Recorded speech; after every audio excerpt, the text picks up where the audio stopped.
And I need to do some posts on the Facebooks, because this is going to be one to watch, I think. This should be very good.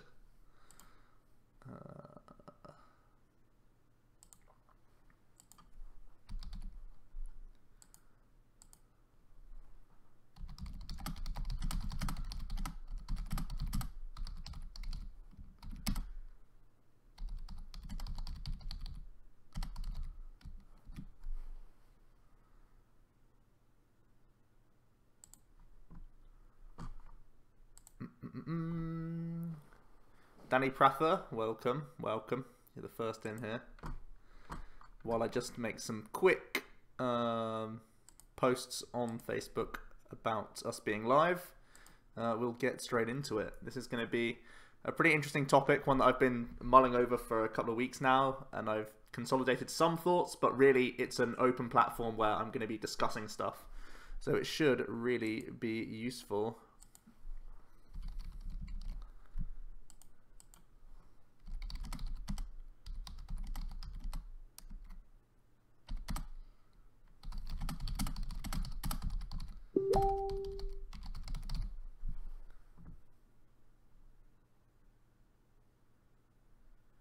Oh, Jack's already posted about it.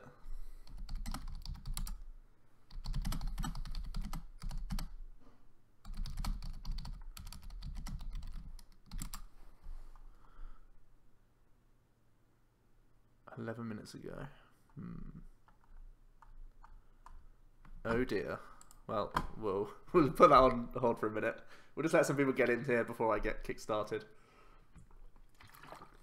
Maybe I'll just start off with the game, and we'll let people get in here, and we'll get into the meat and veg in a bit. Tord, how's it going? Iron Shrek, Sam, Soldier. Welcome, guys. I'll have a quick game, and then we shall jump into it.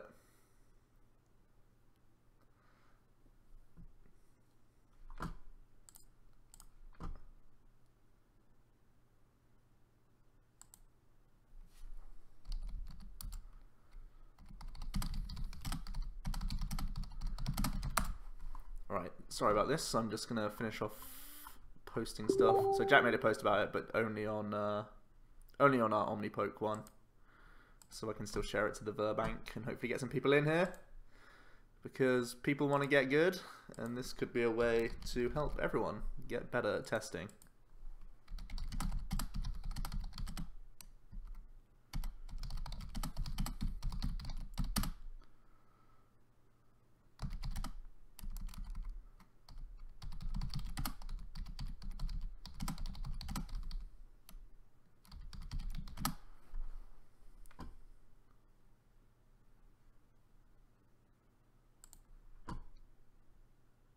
Alrighty, okay. Let's do these things. Get off Facebook, because that's just getting in the way. Refresh this. Mute myself. Pause myself so I don't lag. Streamlabs is up. Okay, everything's here. We're ready. Nobby, how's it going? My altar as well.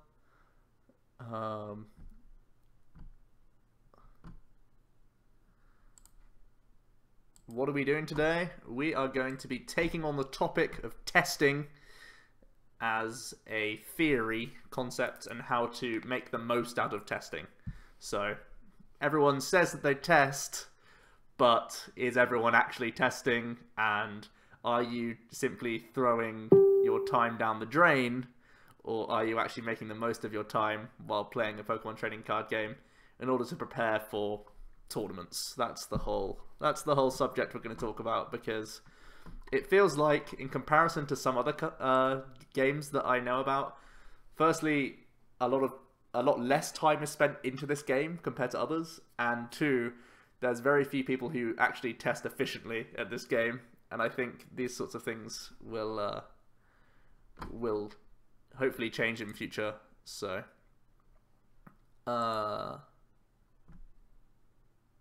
who said they wanted to play a game? Let's see.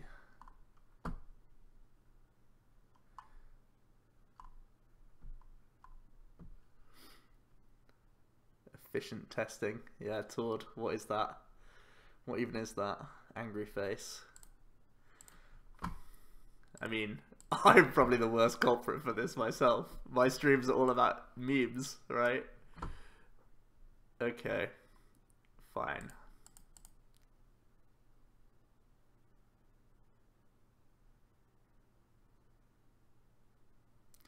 This is sort of going to be a full how to test guide. I think I'm going to do it mainly on a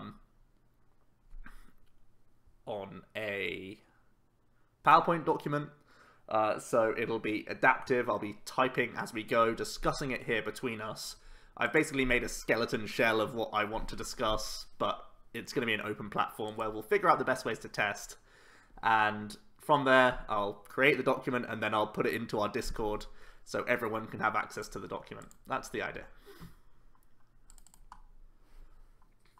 So, hopefully, this is going to be a meaningful stream this evening.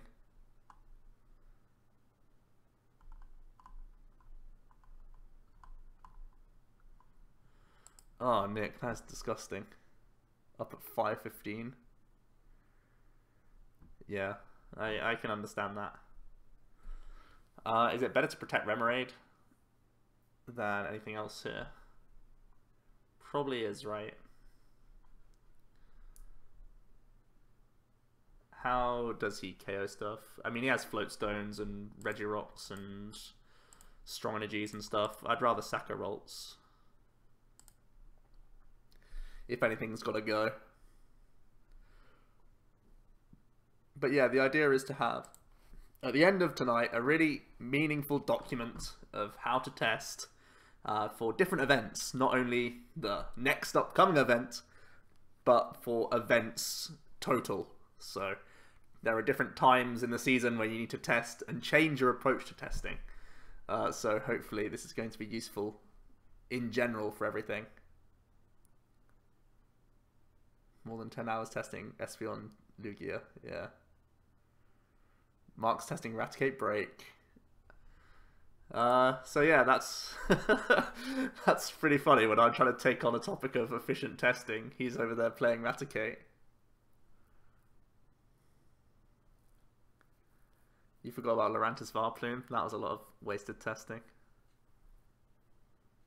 Oh, there's actually something I actually forgot. That reminded me of something I need to add to my document quickly. Where is it?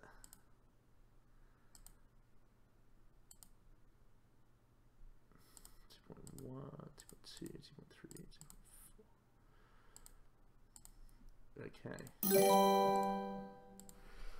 2.5.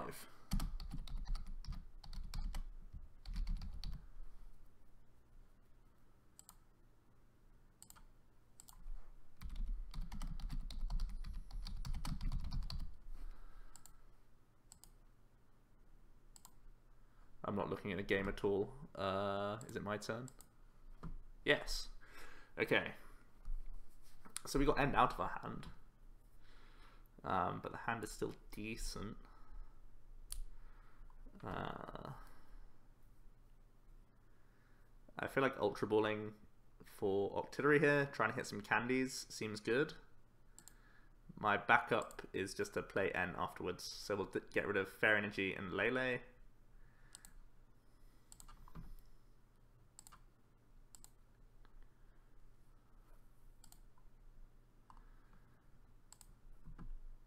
And as a pessimist, we're going to attach to the bench. Like 150 is pretty okay on this, but it's not ideal when he probably has healed cards anyway. His hand is only 2, bear in mind. But I think just trying to set up in general is the policy here. Okay, Curly is fine. Maybe I just go super passive. His hand is only 2. The thing is, I didn't see what he did in his turn. He played N. Benched this, attached this, here. Missed an elixir, okay. Missed the elixir, interesting. So you can Lycanroc bring this up, but he's only doing 40, 50, 60. Yeah, this feels safe enough. We won't play N. Right, hold on. I'm trying to juggle stuff going on here. Okay, copy this. Stuff in the background that's going to help out later on. Just going to get a few more people in here, then we'll kickstart on the meat and veg of the subject. The topic that's at hand is something that could take a while, but hopefully it will definitely be worth it.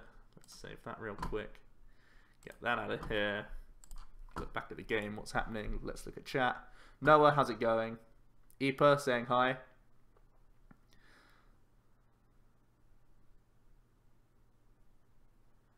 "100 years of independence celebration." That's cool.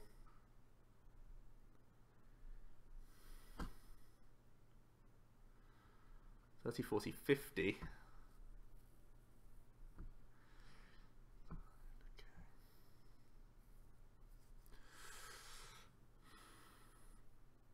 So if we go Gallade, we're more likely to premonition a candy to the top and start going for Guardy hits, which looks pretty good to me.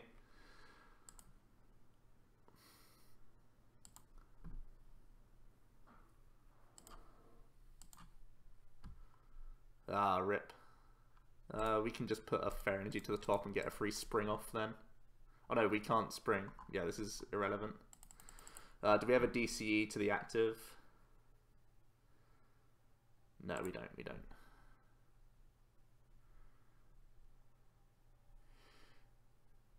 Do we ever Ultra Ball away these just for a fresh 4-card draw?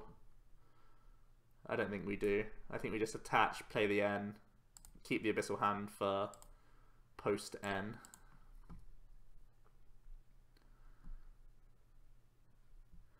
No rare candies, nothing good at all. Not many playable cards either.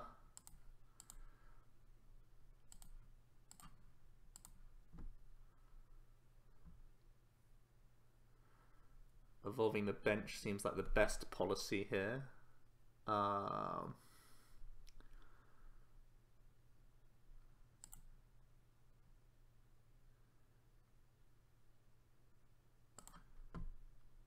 It's pretty slow until we get a candy off the top here. Haha, told you. Well, we can't use any of our attacks because we're playing the Psychic Relts, but there you go.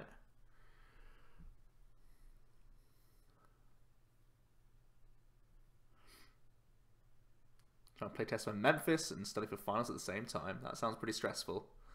But hopefully today's topic is all about testing. So maybe you can save yourself time by wasting time on today's stream.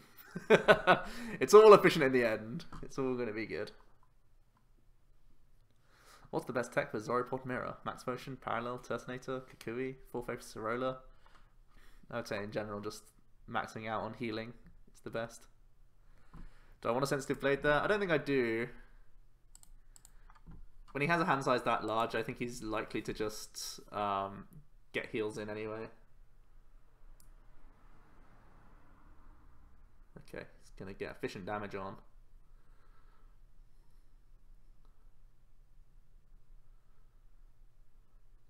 We want to deal with this Rockruff because it's super dangerous. Because its GX attack is always a threat on our Guardy. So we have to deal with that first, of course. It's too dangerous to be left alive.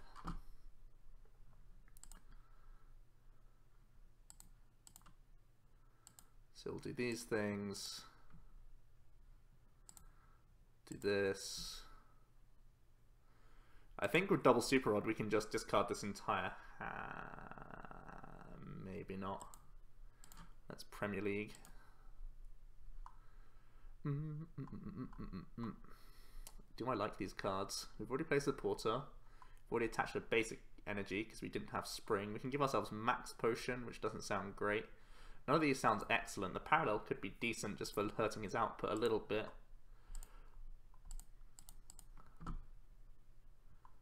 I guess we could just use Brooklet to recycle and then Premonition, or sorry, Abyssal for 2 cards.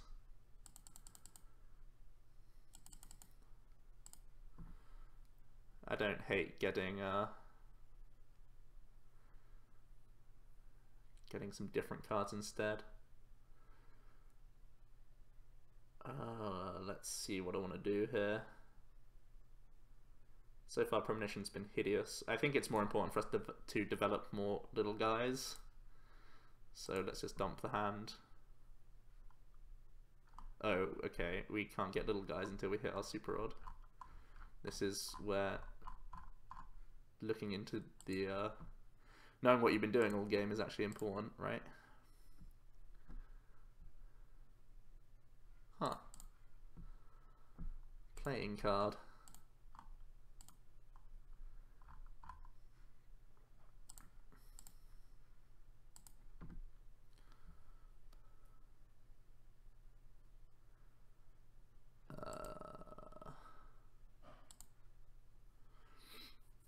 Missing on a lot of stuff here, but we'll go for a sensitive blade. That's a nice prize to take. The parallel would have prevented the Buzzwole getting the response, but he still has strong energies to get there regardless, so I don't mind the recycle.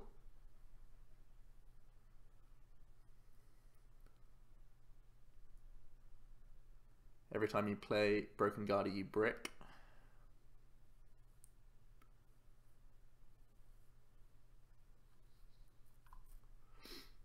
Let's see what they're going to go for here.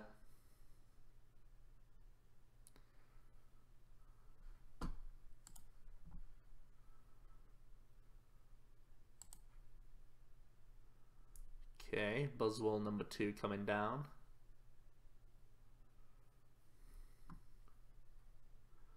Basic strongs all over the board. Another Guzma. Interesting.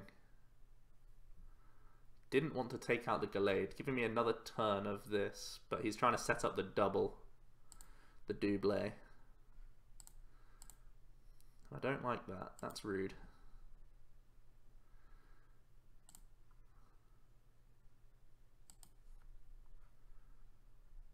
Ooh, second max pot. So we can max pot. 1, 2. But I want to Guzma, so I can only max pot once, right? Because I don't have any other energies in here.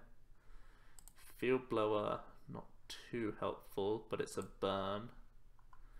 So I think we're just going to put Draw Supporters to the top here. I could also max pot, and then we have 1, 2, 3, 4. 1 draw. If we're going to be playing the Guzma anyway, we should get this out of our hand, so then we can Ultra Ball for another Ralts. So we go 1, and then we have 1, 2, 3, 4. We can go to 3 cards actually, so we can do this, this, this, this, this. We might want to N him, because we're going to take out the Remoraid. Yeah, we want to N instead. Yeah, okay. So we do this, this, this, this, this. Max Potion active, play the Choice Band. Draw 2, play the Ultra Ball, get the Ralts.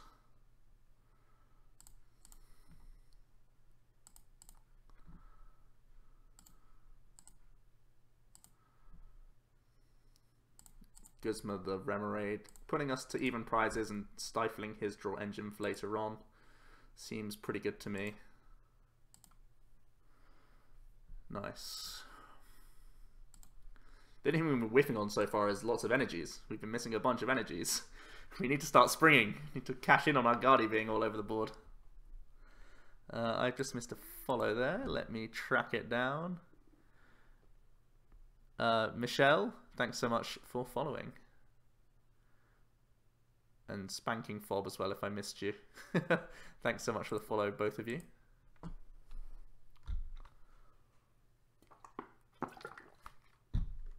Doomsday, how's it going?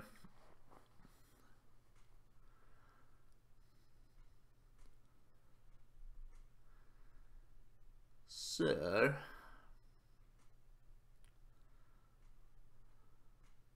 see a Brooklet Hill fail. Lele comes down.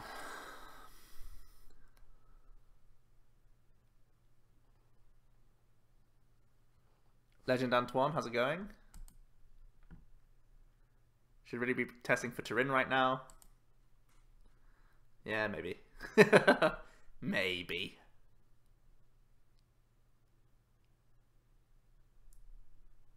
Okay, so he's getting the double knockout, which looks pretty good. He's building up bench Buzzwell. 4, 8, 12, 16, 17, 18, 19. Oh man, it gets so big with Choice Band and Regirox. It gets big pretty quick, huh? We've already played 3 Guzmas.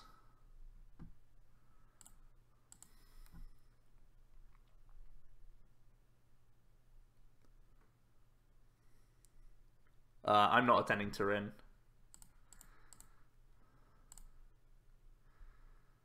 Okay. Guardies are here. Sushi is drawing us out of this hole because we've got supporters in here. Parallel is a maze.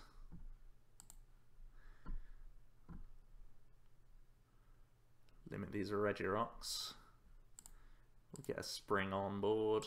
Put active. There's always going to be one active because we may have to Twilight back our Guzmas here. They feel important to me. DC bench. So how many Guzmas has he played?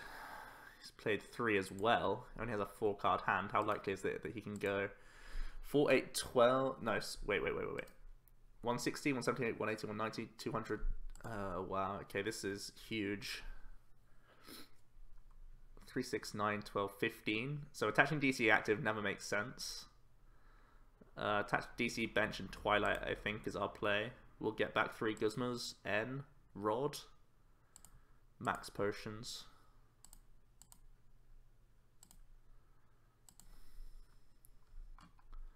We want Guzmas for sure. Maybe just 2 for now. We want to be a little conservative. No, we don't. We still have slots. And we want... Do we want a live Ralt so we can ball it out? No, probably not. The Rod may not even be enough. We have a lot of Pokemon in the discard. 1, 2, 3, 4, 5, 6, 7, 8. I think we actually...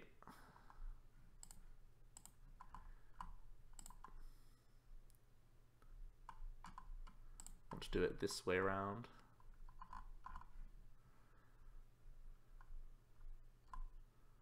And taking a ball isn't too bad. Lowering our hand, it lowers the hand size for our auxiliary draws, which is pretty good.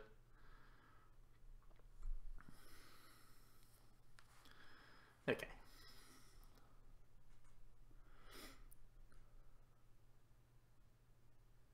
You don't think you've seen me not playing Guardy? I've played a lot of decks that aren't Guardy, that's for sure. But Guardy's quite good right now.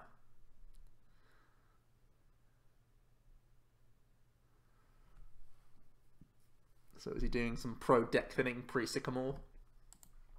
Or pre-N even?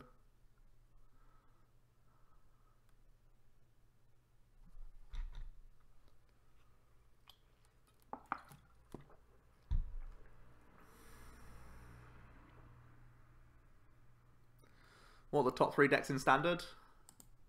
Golisopod, Zoroark, Gardevoir, and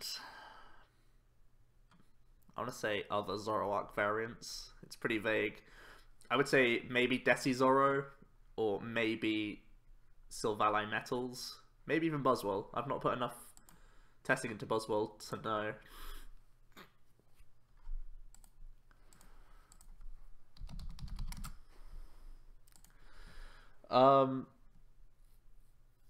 Yeah, I don't know how good Buzzwell is. I mean, it took 2 top 8 slots of London, right? So it's got to be really quite strong. Do your Buzzwell testing. Yeah, Bradner, exactly. Any chance Guardy survives when the next set comes out?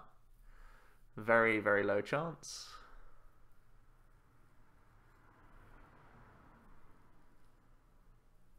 Rewarded.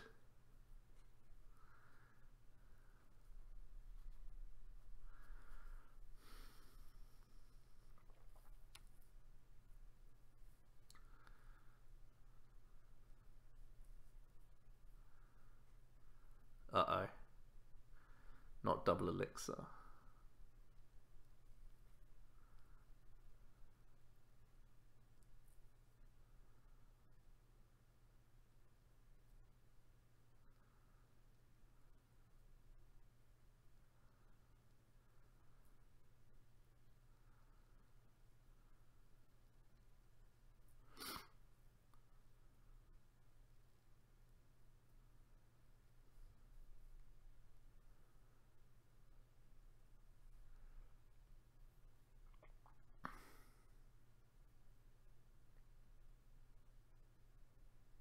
Joe's way to optimize playtesting, have him do it for you.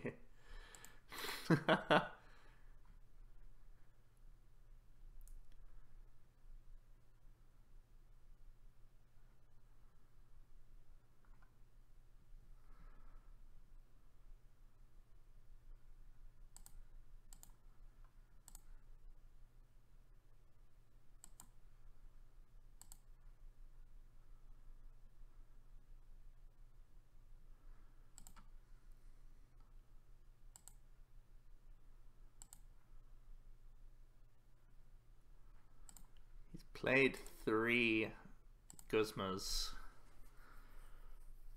Do I Sycamore to guarantee a fair energy?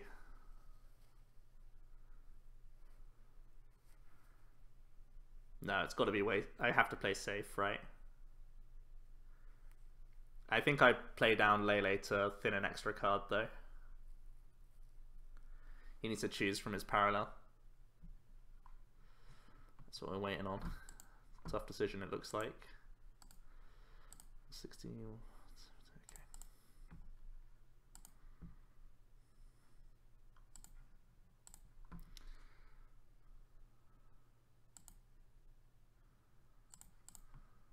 Fair energy, please. Uh-oh.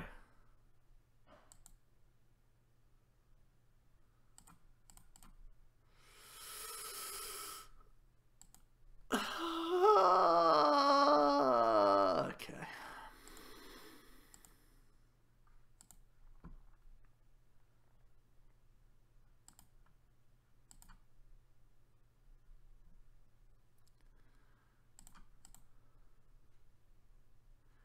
Did he win? Did he get there?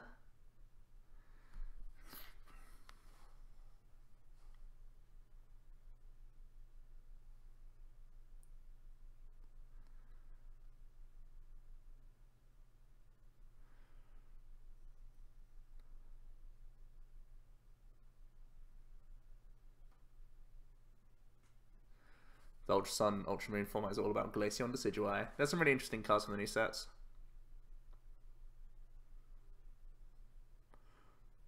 Guardy will 100% survive. Same problems as why the Metagross matchup is only 40-60.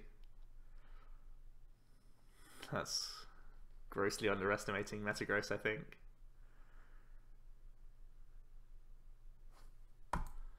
Oh no.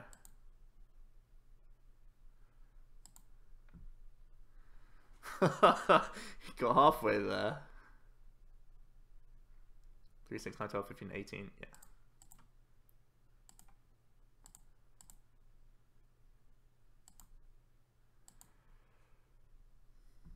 Bam! Big daddy damage. We got there. Okay.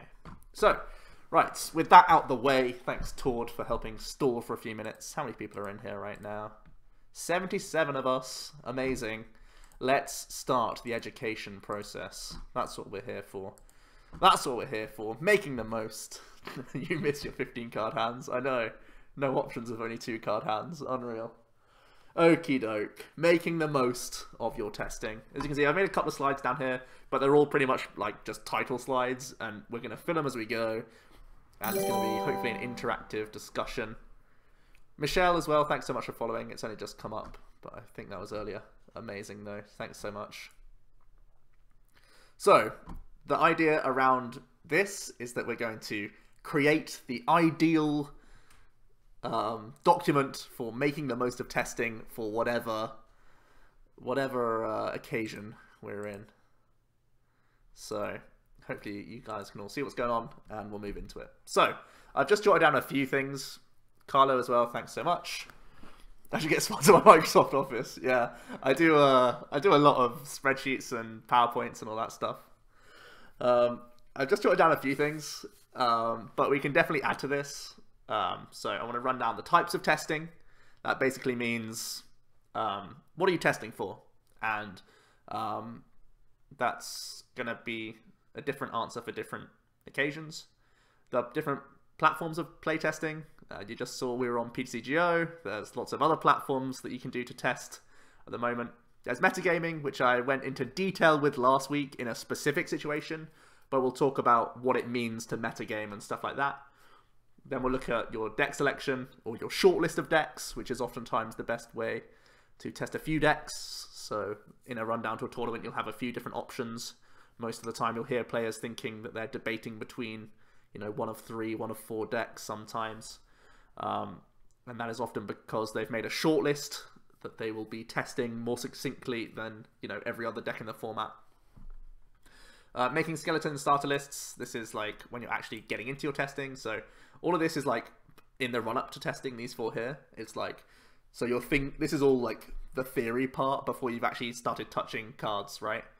And at this point, you're starting to build lists, making sure it's the right 60 cards, and then you start getting into testing at around here. So it's not really until like 5, 6, 7, 8 that you're actually doing any testing at all. So there's a lot of testing, there's like a lot of theory before you even start testing at all. So that's going to be the discussion for today. Right. Types of testing. So we have new cards and new archetypes. Sometimes you're testing brand new stuff that you've never seen before, you don't know how good it is, and you need to evaluate if it's good at all. What is this? I don't know what this is doing here. I don't know how this got here. Okay, cut that out. There are going to be glitches. This is live. And I did this about 10 minutes ago while I was rushing and listening to the new Hearthstone stream. So there's going to be some teaming issues, probably some spelling errors and all that jazz. You could also be testing for an undefined metagame. So if you're going to a tournament that is the first of its kind in that there's been no tournaments previously where you have this card pool available.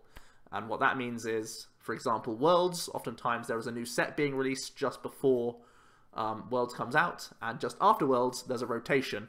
So in both these circumstances, you could easily be going into a tournament where there are no prior results that help you in terms of giving you an idea of what the best decks are. Obviously, that's not completely true. We always have something to go off of, but there are going to be new things that you have to consider.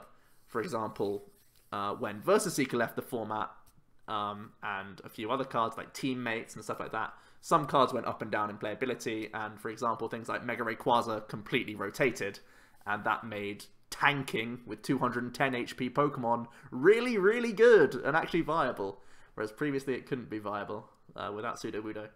So these sorts of things change, right? And you'll have to do different testing for this than for the other stuff. There's also, of course, defined metagames where, for example, we're in the period now. London has just finished. No new cards have come into the sets.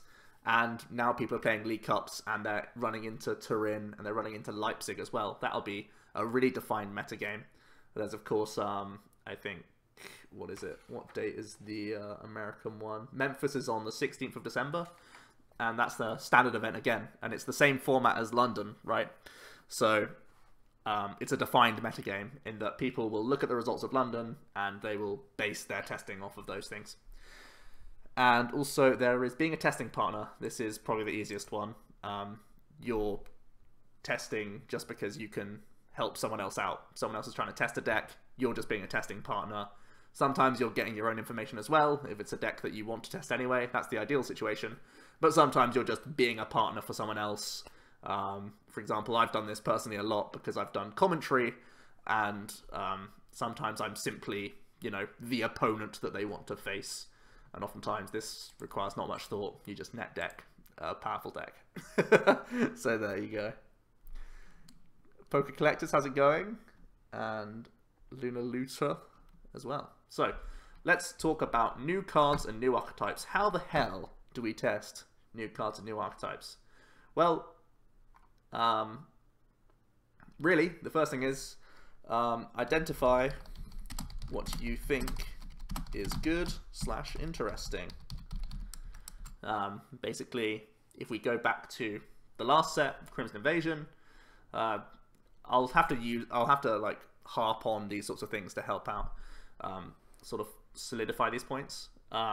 So when you look at the full set, you see Buzzwole, you see the Kartana, you see Nihilego, you see what else we got?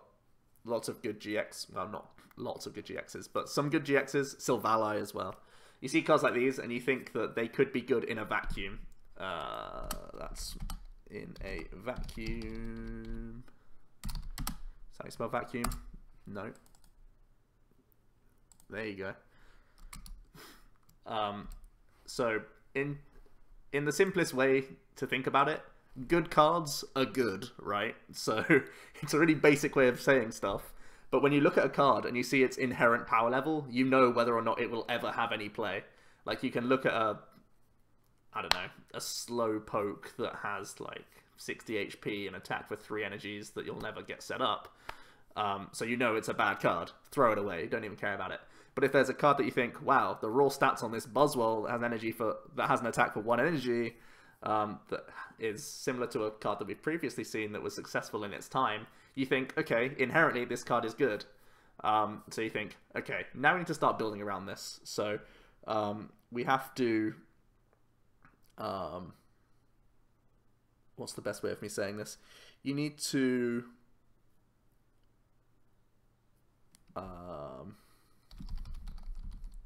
identify its place in the current metagame.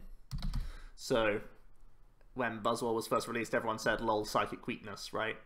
And in the current metagame, a lot of people were sort of shrugging their shoulders saying, will Buzzwole ever be good? Is it just a bad card because it has that ×2 weakness at the bottom corner of the card?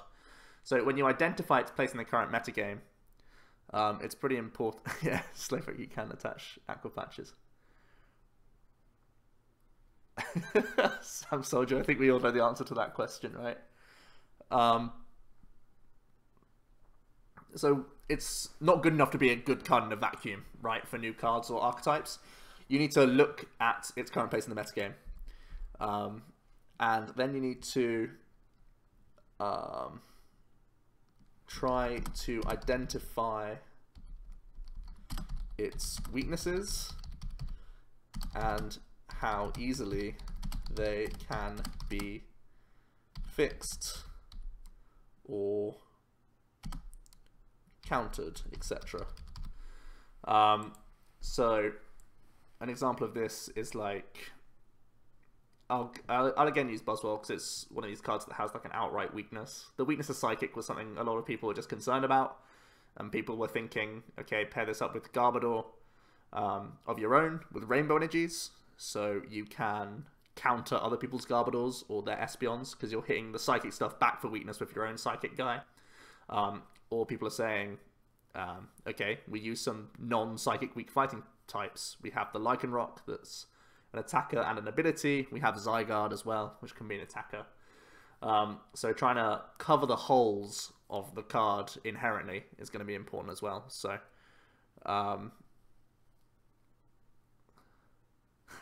yeah, your friend made that video of my reaction to Buzzwole's weakness. That was actually, that was funny. That was on stream while I was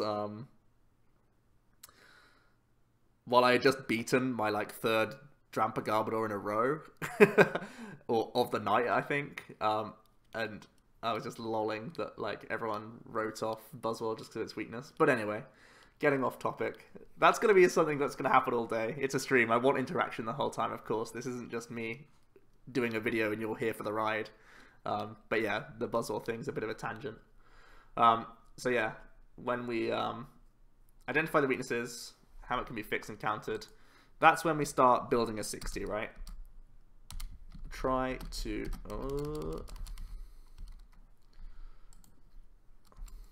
No, actually, hold on. We also need to think about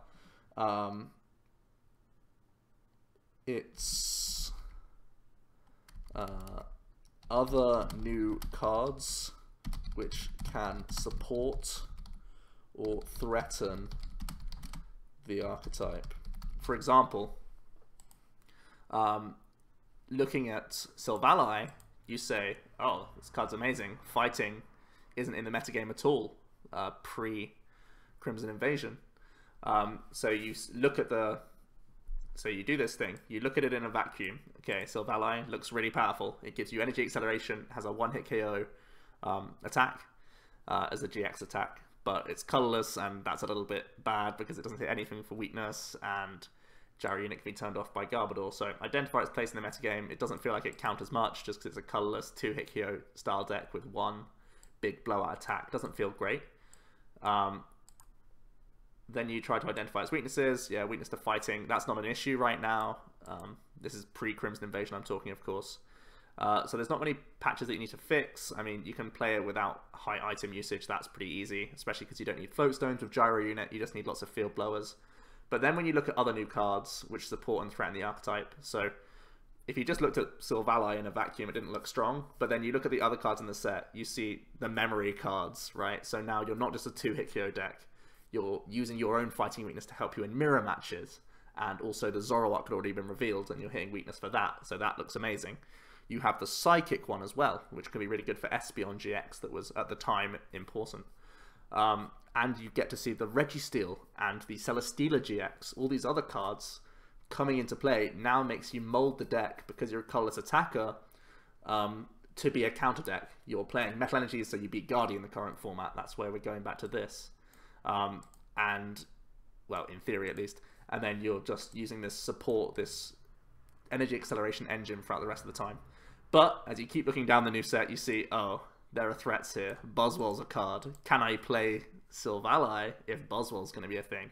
So whenever you're looking at your own new card, it's not that you look at just this card. You need to look at every new card that's come out and see the bigger picture of how it changes the entire game, right? So that's one of the main reasons why we never do card reviews until we see an entire set for Pokemon on the OmniPoke channel. We only ever do full set reviews because sometimes we've done first impression videos. That's very different. You can only really gauge the power of a card once you've seen every other card that's available in the card pool, right? Because at any point there could be a card that just is a tool that makes something nuts, or a new card comes out that directly counters the card that you were just talking about that you thought had an insane combo. You know, like a Sylveon GX could come out and ruin your new ability GX deck, for example. So you really need to look at an entire set of new cards at once to distinguish how good the card you're trying to build is, right? So what else are we going to talk about? So at this point, we've decided that we think the card's good in a vacuum. We look at it in the current meta.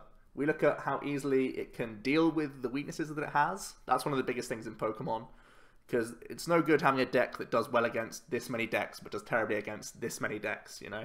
It needs to be well-rounded and good against a wide field in order to succeed in Pokemon, unless you're in very specific metagames where there's only like 3 or 4 very good decks, in which case you can sometimes just target 3 and lose to 1. But yeah, that's just a really specific situation. Guzma for a first impression video, that's pretty fine, you know? You know Guzma's just powerful no matter what. But yeah. Item cards are very different to Pokemon cards as well, in terms of their playability. You can look at item cards in a more standalone fashion. But at the same time, like, for example, Looker, in a vacuum you see him and you say, you're How, but you could even be worse than How, because there are ways to stack the top of your deck, like Premonition, for example, or Puzzle of Time even, a single copy. Although that doesn't change your top decks, it can tell you whether or not you want to use How. But then you see the new Oranguru card come out and you're like, oh, there's this synergy here that I didn't know existed until I looked at cards that came out. I know both those cards came out at the same time, so it's not a great example, but there could be more cards in the set that say, like, you know, draw from the bottom of your deck. It could be, and like at the time we didn't know that Fossils had the new synergy rather than the old synergy, right? Because Fossils interact with the bottom, or they used to interact with the bottom of the deck. So Looker interacting with the bottom instead of the top is actually a big difference at times. So you have to know every card that's out to identify how good cards are when they're being released. So it's actually pretty important to see the full set. And from there, you just simply need to build a starter list with current format in mind. So yeah, once you've built your starter list, that's when you really start seeing how the deck goes, and you need to start testing against the most popular current archetypes and or any new standout archetypes from the new set. Also, I think I want to put something in here as well. Plus, keep an eye on hype.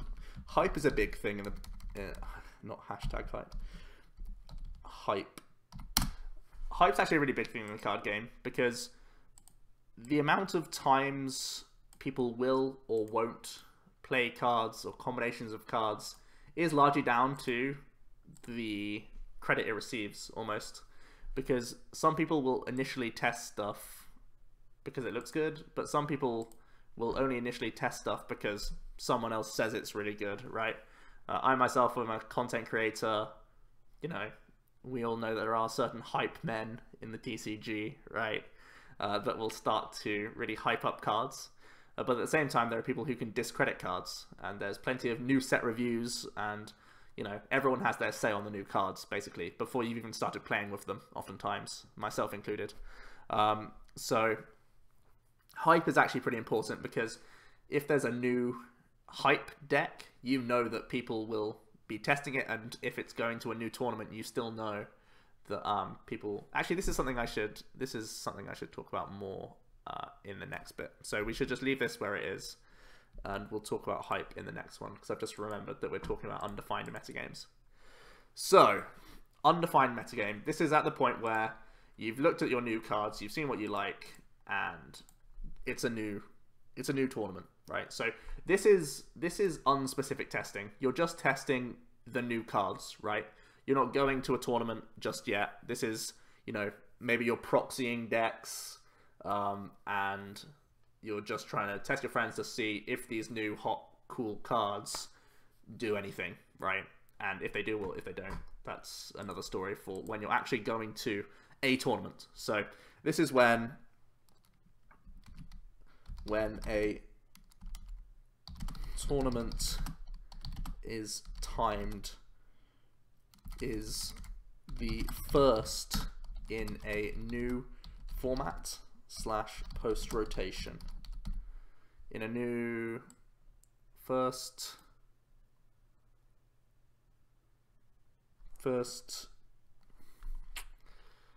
what's the best way to say it? First in a new card pool is the first that people can play with a new card pool. That'll be how we define it, right? So that could mean, you know, new sets / post rotation. Both are new card pools, right? Because even when you lose a chunk of cards, that's oftentimes actually more impactful than if you gain a smaller chunk of cards, right? So what's important here? Know what's good from the new cards from earlier testing, plus hype / earlier. Know what's good from the new cards from earlier testing, plus hype / other people's testing, or other people's content, I guess. HVY TV is now following. Thanks so much. So, step one, know what's good, or have an idea. have an idea of what's good from new cards. Or evaluate the new power. Oh, okay, so this is a second point. The new power level of existing decks based on new additions from new set, new threats from new set, and or new power level based on rotated cards. So, J-Monk, it's fine, dude, it's fine.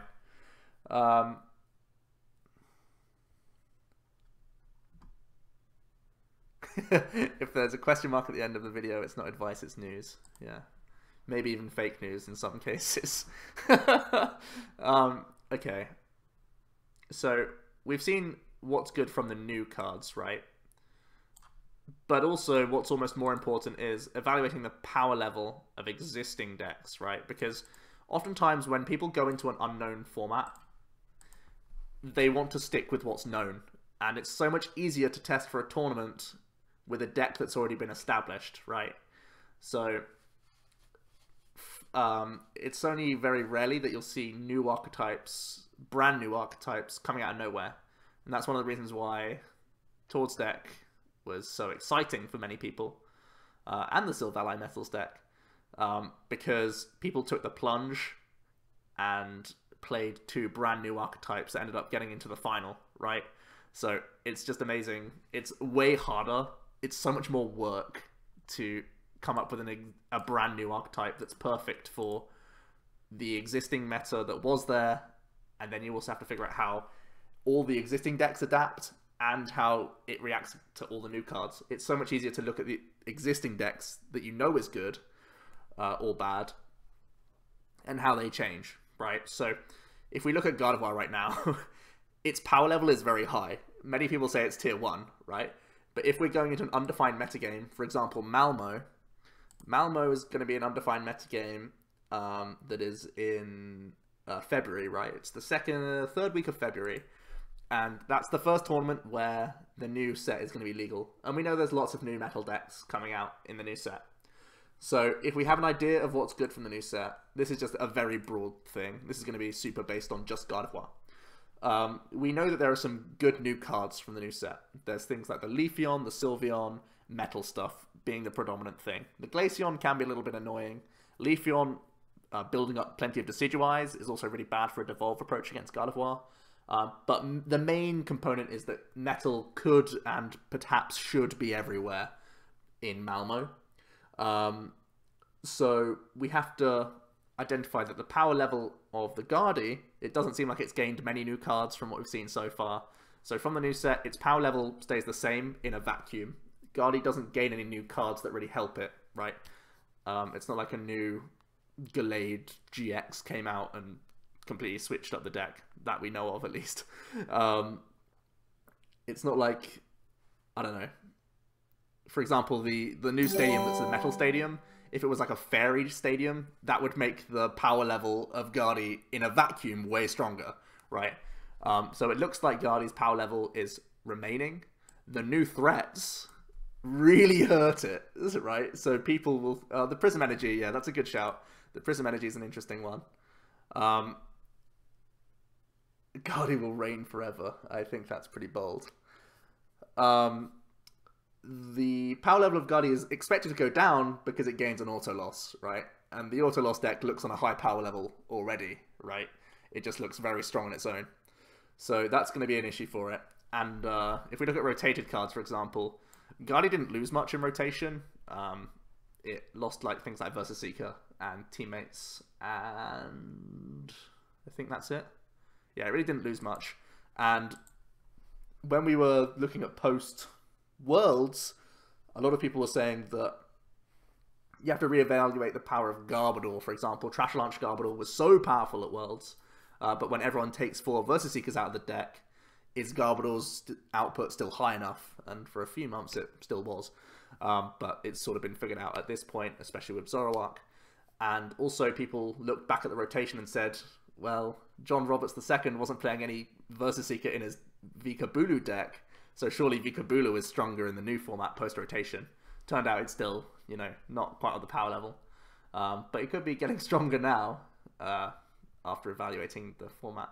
But yeah, lots to sort of distinguish in terms of an undefined metagame. It's always harder to enter an undefined metagame for a tournament than it is for a defined one, because you're doing all the thinking, you're doing all the work, really. But at the same time, there are people hyping new cards, there are people coming out of deck lists, there's plenty of content creators, be it articles, videos, streams, all sorts of different ways, podcasts. There's all sorts of different ways that you can gain a picture of what the common thought process is around cards. Of course, there are people who have different opinions, and that's always going to be a headache for you. You wish that everyone had the same sort of sheep mentality so that you knew exactly what was good and what was bad, but oftentimes you're the one having to figure these things out for yourself when it's undefined. So, yeah, it's a lot more work, Tord. You should know. You know the work. So yeah, evaluating the new power level is really important for an undefined metagame. So these are the main stages. And from there, you should know, like, that's when you shortlist most powerful on their new expected power level. For example, the new metal deck's coming out, and that looks powerful in a vacuum, and yes, it does have weakness on Guardy. Will people even play Guardy in Malmo because they'll be scared of the new metal stuff? And also things like Greninja, it may not gain new cards, but it gains a new good matchup because more ability stage 2 decks come out, and that's like thumbs up for frogs, right? Which is what no one wants to see happen, but what could be the case. So we need to shortlist the most powerful decks on their new expected power level and start testing them. And yeah, that's pretty much it. Start testing your shortlist of maybe 3 to 4 decks. 3 to 4 decks, I would say, depending on the amount of time you can commit to the game. When I look at decks, I always think of the deck for the tournament, right? I've never been a player that just plays a deck consistently throughout a season. It's very different if you just test one deck consistently throughout a season. You save yourself a lot of work if you do that, but you can sometimes work yourself ragged, and you will have varying points in a season where you'll do well or worse, because no matter what you do to your deck tech-wise, you inherently won't be good in different parts of the season, right? If you've been playing Gardevoir since it released, yes, you've been, you know, living the good life up until now, but when the new set comes out, will you still be playing Guardy and just tech it heavily for metal stuff? I don't know if you can anymore. You know what I mean? So I always have the mentality of, I'll shortlist decks based on exactly the tournament that I'm going to. So that's sort of how I think about the game, but I know a lot of people don't do that, and I know a lot of people prefer to be as comfortable and well tested with their deck, and not only have weeks of testing but months prior testing under their belt, which is very strong, and I can't really deter people from doing that. But I've always felt I've had most success by playing the right deck for the tournament first and then getting good with that deck second, rather than being amazing with my deck no matter what everyone else is playing. You know, it's a different mindset to go for. But yeah, a lot of people talking about Glaceon. That doesn't seem like the definition of power we want to go for, though. Ha ha ha, months of testing. 4 weakness policy and broken Guardy.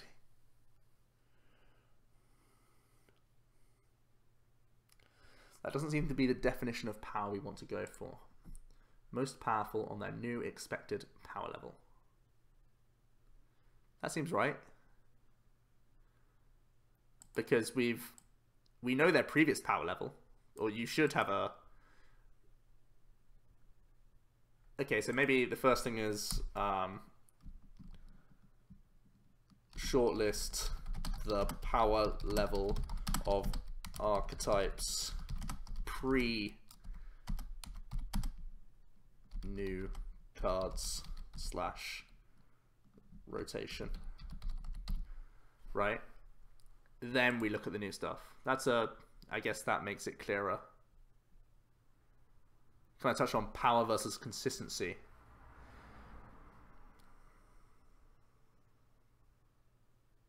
Oh, it's another conversation going on in chat. Okay, that's fine. That's fine. But yeah, this is something I guess we should just throw in.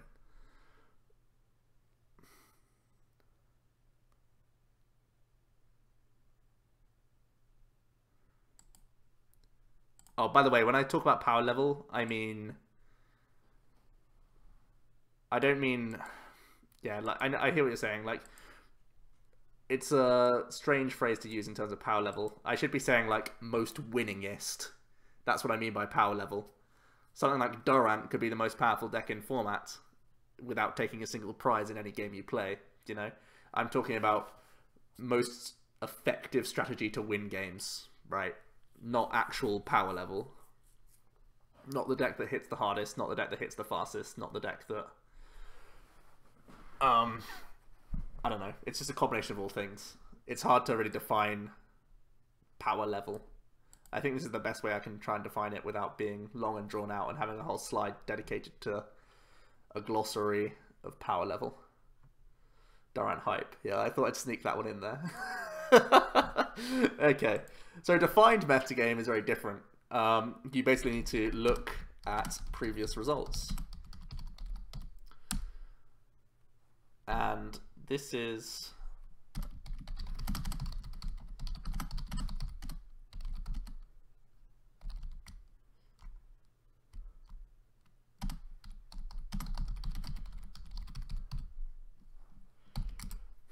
make a list of top tier contenders. We did a whole thing on metagaming last week, so if you haven't seen, it's on the channel already. Looking at previous results is pretty easy to do, right? There are all sorts of things you can use. You can use limitless TCG. You could also use amazing breakdowns from Complexity Card Gaming. Yeah, I thought I'd sneak you in here. They do some amazing graphics to see what is tier 1 right now. And by the looks of things, Guardi and Zoropod are pretty tier 1. Silvale Metals also had a very high share and could easily be considered tier 1.5 at least. With some other stuff in there as well. So we want to identify the most powerful decks going around at the time. Whoops, I don't want PTCGO. Get out of here. How do I weigh results? That's interesting. Oftentimes weighted in terms of recency is the most important thing, because the game is always adapting, right? As well as severity of event. I should spell right. Recent. That doesn't seem right. Recency. Is recency a word? Have I made up a word? Recency.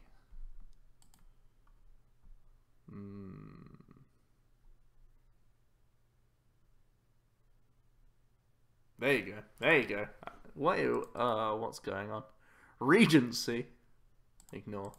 You know what I'm on about. Okay.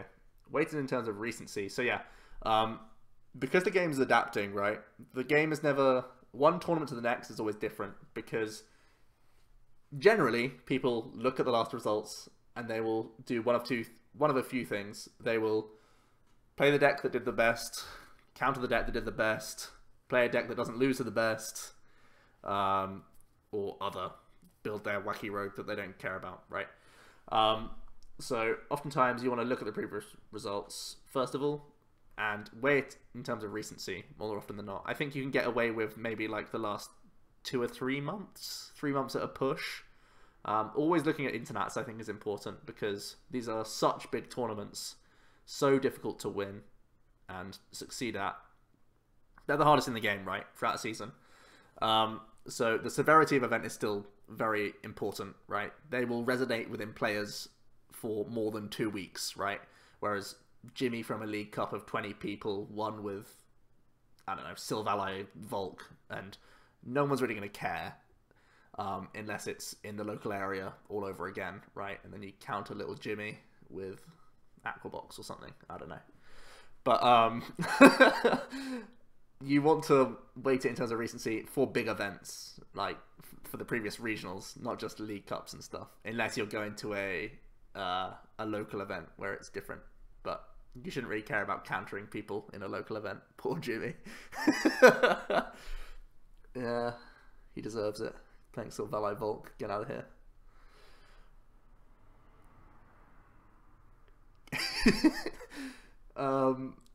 So yeah. How do you playtest in a way that makes you less vulnerable to bias? We'll get onto that. We'll get onto that. That's a good point. We will get onto that, J-Monk. Turbo Lapras making a comeback just for little Jimmy. Confirmed. Okay, so yeah, looking at the pre-results is the first thing you want to do. Mega Blastoise at my League Cup. Brilliant. Okay. And then you want to, once you made your shortlist, you want to look for exploitable patterns within the top decks. If patterns emerge, also you want to, hold on, identify if a meta is wide or narrow. What I mean by this is, are there 5 decks performing well, or are there 10 or more decks performing well? I think the format's around 7 decks that I would conceive to be, you know, worth noting in a tier list right now. I would say Guardy, Zoropod, Zoroark, Other, Silvally Metals, Volk, Frogs, Buzzwole. These are probably like my best decks. Garblor variants, I guess, make it in there at 8, but they have work to do for sure. So right now, I would say the meta's more wide than it is narrow, even though there are clearly 2 top tier decks, right?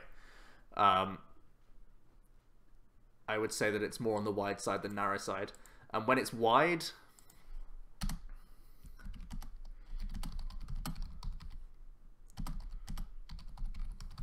if it's wide, it's harder to counter, right? Because you could face, in a tournament of 9 rounds, you could face 6 different decks. That's the way you sort of have to look at it. If that's the case, it's not really worth countering 1 or 2 decks. It's more worth just playing a well-rounded deck yourself, you know. But if narrow, look for exploitable patterns within the top decks. If narrow plus exploitable, look for potential counter strategies. One of the things I go for this, an example of this, is when I played Vespiquen Yveltal Bats to my first regionals win. The format was very narrow. It was at a time as well when we had regionals almost week by week. So you could see a very easy gradual shift in the metagame. And everyone was riding Night March, and everyone was riding Toad Tina. And it was actually the regionals before, when I came top 4 with Toad Tina, that then I turned up to London to play Yveltal Yveltal Vespiquen Bats, because I was literally targeting 2 decks in the meta, and Vespiquen just being a big one-hit KO card in general was on its own relatively decent power level, because it's a non-EX that takes one-hit KOs, right? It's never bad. But it had an insane matchup against Night March. That was the key component. And had a decent Totina, even though it was DC reliant, because I played, I think, 6 Dark Energies at the time, and Baby Yveltal. Baby Yveltal being really annoying to knock out for Toad and for Tina. That you will Oblivion Wing a bunch of energies all over the board, so you have 2 Vespiquen set up for their Chaos Wheel turn, and obviously they can't Quaking Punch all game because Vespiquen starts bopping, right? So, in a narrow exploitable format, that's the time for counter decks to come out, in my opinion. I think that's the only time you should be playing a counter deck. If it's not either of those things, you're probably better off just playing one of the good decks. So, if wide and or no exploitable patterns, play strong, play safe decks.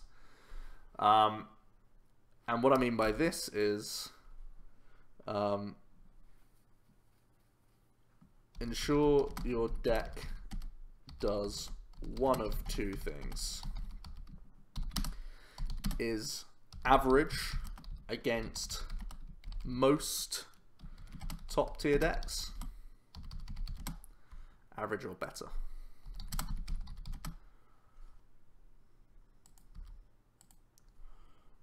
Or strong against the majority with only 1 to maximum bad top tier matchups. So in general, if it's not only half bad matchups, only 1 to 2 bad top tier matchups. For example, if the format is wide and there's no exploitable patterns, you can do one of 2 things. So if you look at the current format, right, you can take a deck that's average or better against most of the top tier decks. I would say something like Buzzwole is within that category. I think it's average or better against most of the things we have right now. It's aggressive, it's early, it gets on the board. Its weakness is way less relevant now, so it's actually a tanky Pokemon. It's pretty competitive in many ways. Early pressure is just good, and I don't think it's got an outright bad matchup anywhere. I can't think of a matchup you go into as Buzzwole and think, man, I have lost this straight out the gate, right? Or you can take a deck that's strong against the majority with only 1 or 2 bad top tier matchups.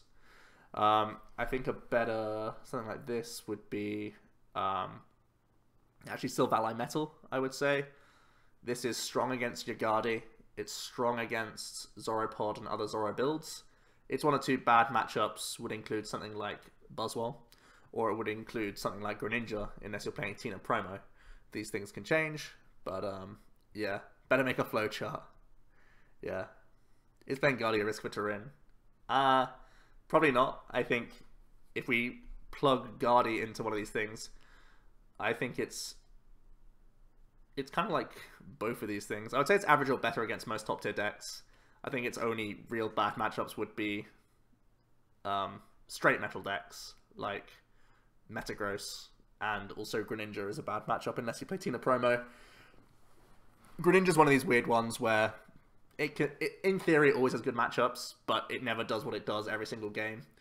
So I think Frogs never has more than a 70-30 win rate, just because it will kill itself 30% of the time, no matter how good its own matchup is. So yeah.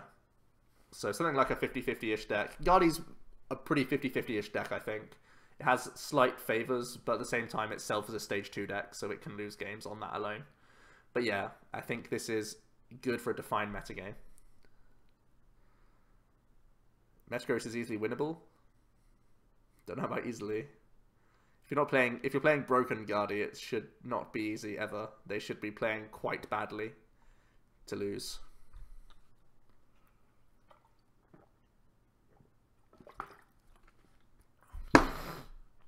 They basically just shouldn't attach energy onto their board until they have 3 or 4 Metagross up, and they win every time.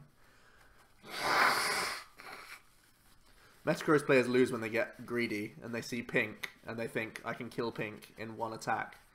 So let's get my first Metagross up and swing, and then Guardy responds with an N and gets back into the game when they never should.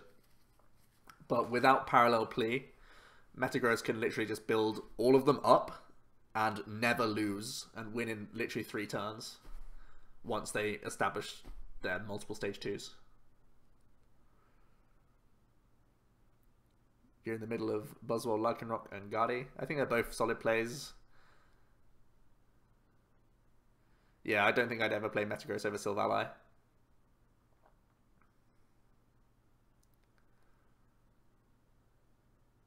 Yeah, Parallel Plea doesn't outright beat Metagross, it gives you an out. So Murphy's put an interesting thing into the chat there. Dex setup percentage times Dex win percentage times expected playing percentage.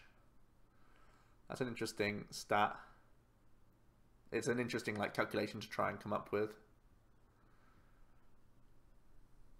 Setup percentage.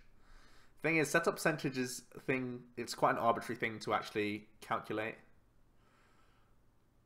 Because some decks setup are more difficult to achieve than others, right? But you can still win with decks being unsetup. I don't know, it seems like a flawed calculation, but I like where you're going with it. Ghost T is now following, thanks so much. Metagross loses against pretty much all decks in the current meta. I think Metagross could be trouble for a handful of decks. Zoropod is good against it, which is an issue. I thought, the way I thought to try and, some people are trying Solgaleo in there, and it just makes it way too Exodia. I just hate that approach. I thought about just putting Necrozma back in and using your GX attack to do 100 to all their board, and then you basically force them to Acerola every single turn from then. But while they're Acerolaing some stuff, you can still be knocking out the other stuff, right? So I thought about that as a way to maybe take some prizes, because literally at the moment, Metagross doesn't take any prizes against Zoropod, any. You can only take them on Lele's on the bench. But yeah, that's really bad. Guardy's good, obviously. Silvally Metals, I think you're strong against, because they only have a limited number of one-hit KOs available to them. But yeah, it has a bad Frogs, it has a bad Volk. It has a good Vikabulu. If Vikabulu's coming back, potentially it can get better. But this isn't a discussion all about Metagross anyway. The Crowbat Kid is now following. Thanks so much, Crowbat Kid. Hey, Ghosty. Nice meeting me at Liverpool. The feeling is mutual, my friend. Right, being a testing planet, this is the easiest. Net deck the previously most popular decks and get rolling, boy.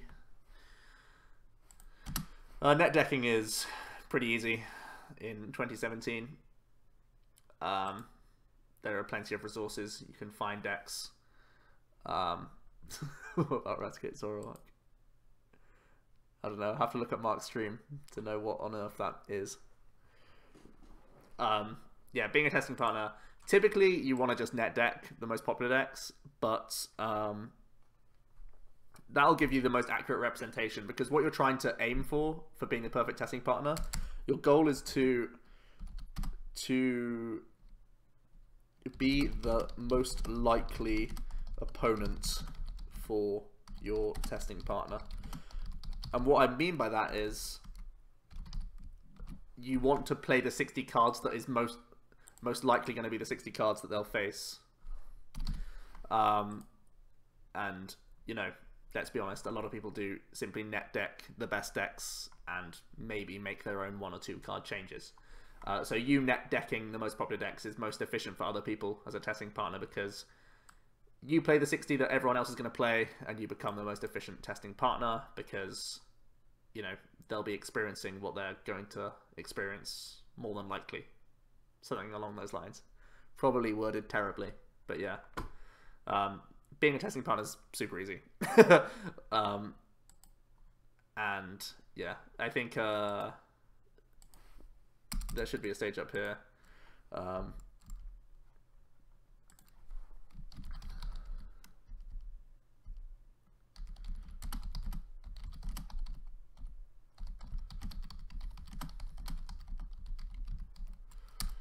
net deck the previously most popular, or net deck the most popular. Ooh.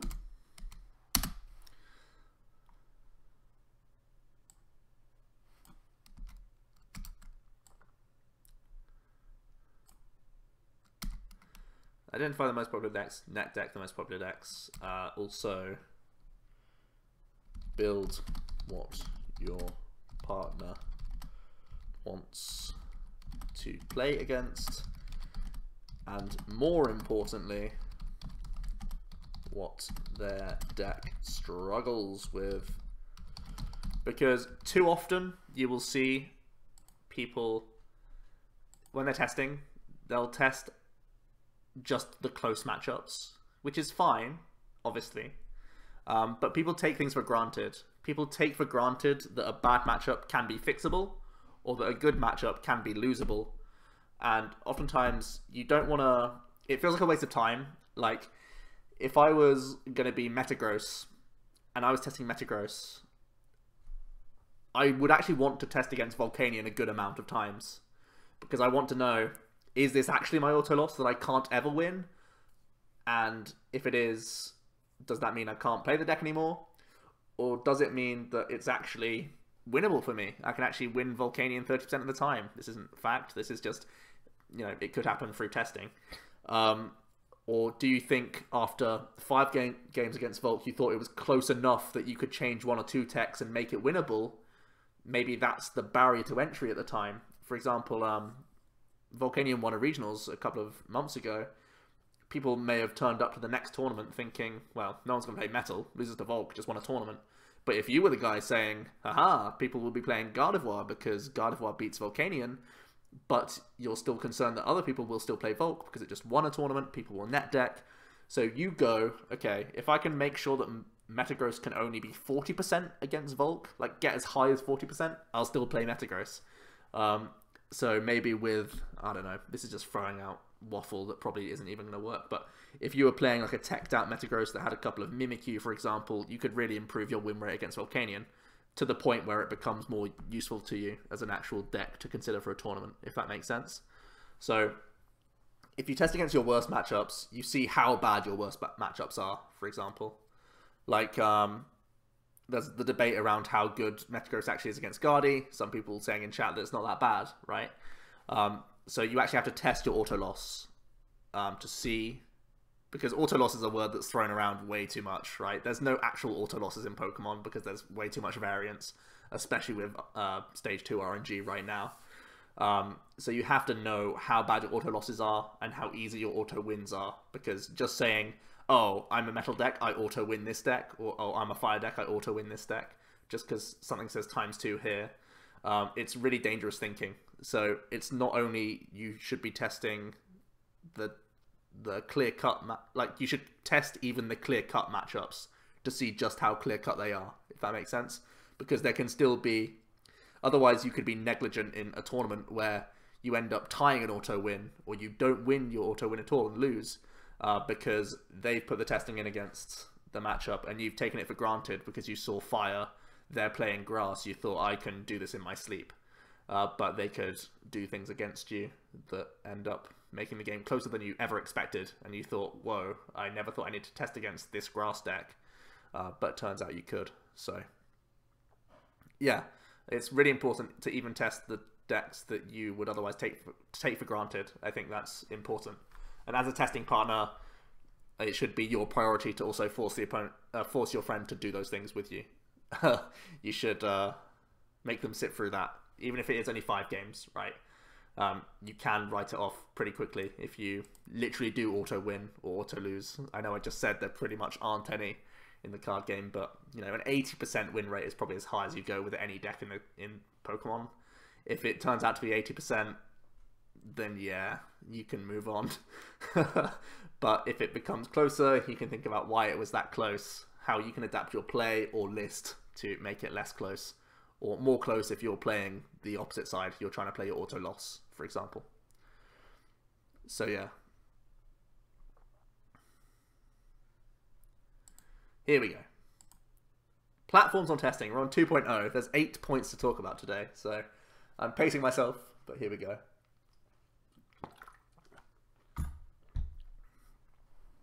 How do you prevent your playtesting from becoming inbred? Well, this is going to be one of the things, because there are multiple platforms of playtesting that we have available to us. And I think a balance of a lot of them is the best way to get the most out of testing. There are definitely different stages of your testing that you will use different platforms. Because that is the best way to get a well-rounded view of your deck. So, first of all, let's talk about the different platforms that we have. I don't know if this is going to be the right order. I've written down the other ones on slides, so here we go. PTCGO, randoms, or ladder. PTCGO, friends.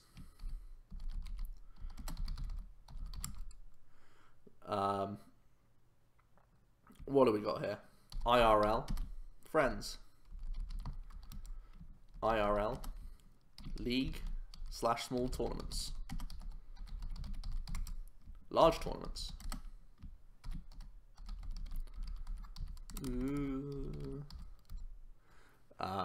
Then we also have Solitaire, hands, or like dummy. I think people call it gold fishing. And Solitaire games. I think these are 1, 2, 3, 4, 5, 6, 7. I think these are the ones I came up with. Are there any other means of people actually testing games of Pokemon? I mean, we don't have to say like the other forms of PTCGO. There are unofficial ones, but I'm just going to use PTCGO as the like online platform.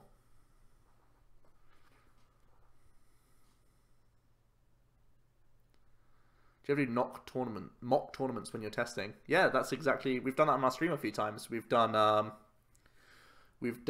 gauntlets, and we've done. Obviously, there was a bit more fun involved in those ones.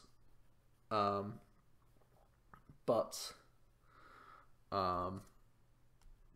we've done one deck against 9 different decks, and one deck against 2 of this deck, 2 of this deck, 3 of this deck. If the format's narrow, for example, like there's nothing stopping you facing 2 Gardevoirs, and if you expect that, you can do a 9-game stint on PTCGO with your friend, like we did studying past streams. I think that's more about metagame. How do Solitaire games hands work? Maybe you're unaware of them. Solitaire just means you're the one playing on your own.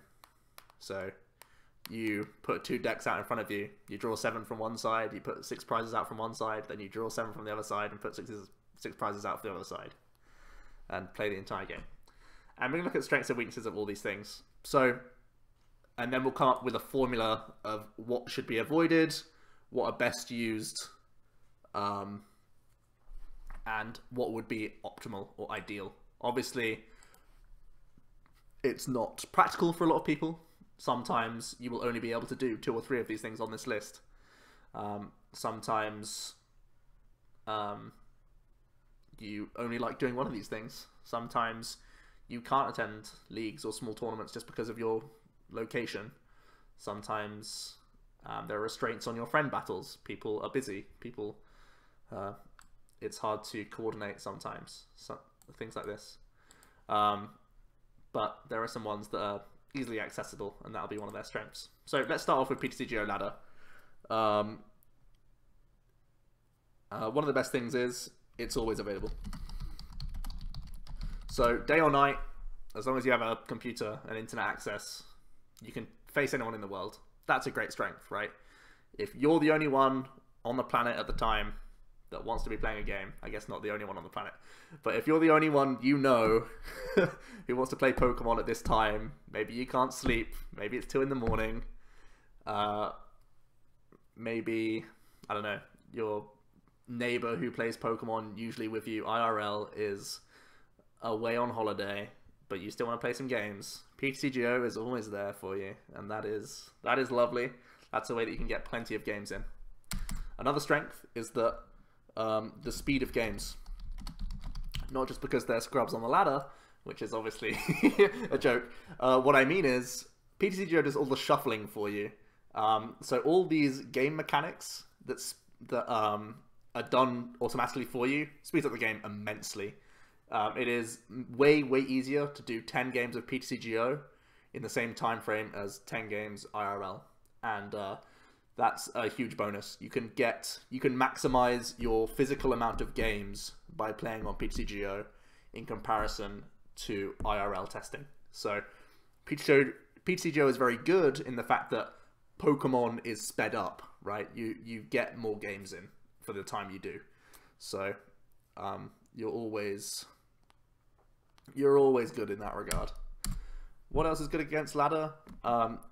It is great to face anything. So prepare for anything. You need to see if your deck can work against any deck, basically. So really, it's a great litmus test for you to see if your own 60 cards is working. And that's really important in the trading card game. It's something that's undervalued at times. There are people who go way too over the top on a theory craft. They can build a 60 that beats everything in theory because you have all these tech cards for all these different matchups. But you go onto the ladder, you face one of the matchups you weren't prepared for, and you do absolutely nothing because your deck ain't working. So if you're able to just go on the ladder, you don't know what you're going to face, you can always scout how powerful your own deck is in general, right? And that's always important. So here we go. Weaknesses of the ladder. Some games are less valuable than others. Matchup / player skill. You can, unfortunately, take for granted a matchup. If you test on PTCGO, you face a guy, and maybe their list is not optimal, or maybe their in-game skill is not optimal. And let's be honest, there are very few people in the game who actually play fully optimally, right? So when it comes down to a tournament, you may find a matchup way harder than you thought it was, because the skill of the player who you're up against is different to the skill of the player you played back in PTCGO a month ago. Another weakness is time management is not possible. You're not shuffling your decks. As I just said, one of the strengths is you have speed of games, right? But it means if you're trying to get better, one skill that's oftentimes forgotten about in testing is management of time. So no best of 3 option on PTCGO. This is something I would love to be able. I would love this to be added to PTCGO so badly. I would love if they had a game mode that was best of 3s against people. It would. Oh my god, it would be so good. I think it would have to be like 40-minute best of 3 because of the time you actually gain by the shuffling mechanic. So it wouldn't be a 60-minute best of 3. Maybe 40 is a bit low. But I think this is a huge thing. Think about the amount of testing you do, and think about how little you actually document the time it took you to win your game. And this is something that I think needs to be incorporated more into testing, because it is important to win or lose, simply, right? And obviously there's an extent to which you can change the amount of time it takes you to win a game or lose a game. By that I mean, if you win your first game, I'm not saying slow pay, but I'm saying you can take every action possible before you lose game 2, right? So you can make it hard for them to win their second game. You know what I mean? But if your deck is winning in 10 minutes against a deck, you need to know that you can beat it a higher percentage of the time, because it's not like... So, for example, a deck's win condition could be cheesing them out by being too aggressive in the early game. Again, I'll go back to Lycanroc, Buzzwole. Buzzwole's really good at being an early pressure deck. So when it wins, it will win fast, more than likely. But when it loses, it's probably been in a long, drawn-out game because your opponent's got set up. So it's important to know how often you will win quickly, if that makes sense. So you need to be documenting these things, and documentation of your wins and losses is something I'll get onto. It's a big part of the section later on, but the fact that you can't gauge time management as easily on PTCGO is a big thing, because the tournament structure is different from PTCGO structure in terms of games, right? You just face one guy randomly on the ladder, then you queue up a new guy randomly on the ladder. Whereas in a tournament, it's a best of 3 tournament, so you need to know that you can beat the same deck multiple times and multiple ways. So I think these are 2 of the big issues with PTCGO. Some games are less valuable. Time management is not possible. I would say like interactions with PTCGO itself is a drawback at times, but yeah, this is one thing I want to talk about. Doesn't train key in-game skills. So prize checking,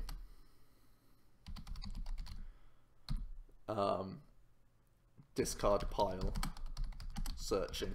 These things are so much quicker in PTCGO because it's all lined out very nicely for you. So these sorts of things are way easier on PTCGO. It's so much easier to check what's prized in PTCGO than it is IRL. And you'll never learn these things when you're actually in a tournament setting if you're just relying on PTCGO to do it the whole time. And when you come to a tournament, you see a fully randomized deck in front of you, you're trying to count how many crab rollers you prized, and it's going to take you longer because you're sifting through the deck the whole time. It's not just saying the number 3 crab roller, and then you can just click to the left and it's, you know, 3 Tapu Leles. So yeah, I think that's a big weakness to the deck as well. There are huge strengths to the PTCGO. Don't think that PTCGO isn't good, because it really is good. It's still really good. The Turt Crab Mechanic is bugged. I guess potential for bugs.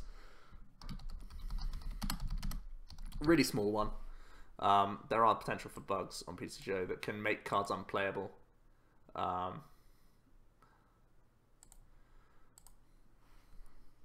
Also,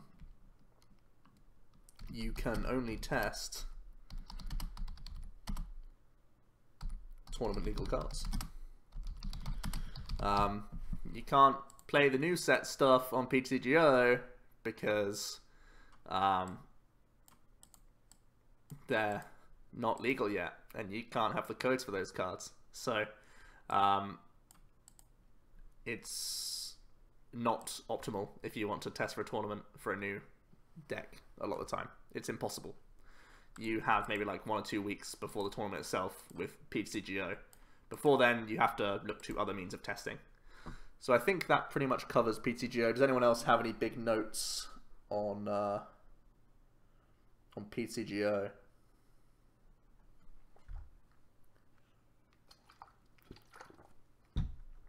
Is there a thing for unsorting your discard pile? I need to look into that.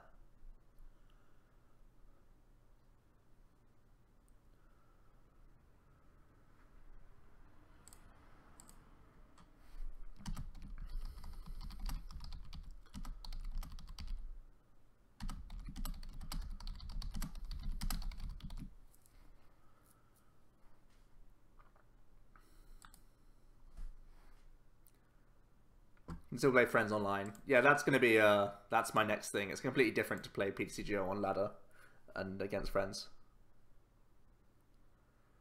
No accountability for prize penalties. Yeah, but that shouldn't. You should never really count on that to change games anyway.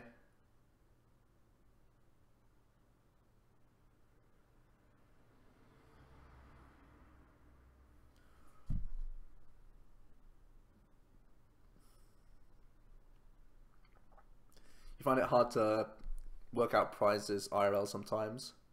I think that's going to actually be a Theorymon video for me. Prize checking and discard pile checking. That's going to be an individual thing. It's like enhancing your skills, I think I want to call it.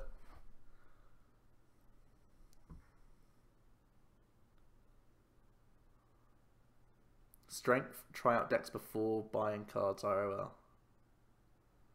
Yeah, that's a good point. Oh, actually, PTCGO in general as a resource, the deck builder is amazing.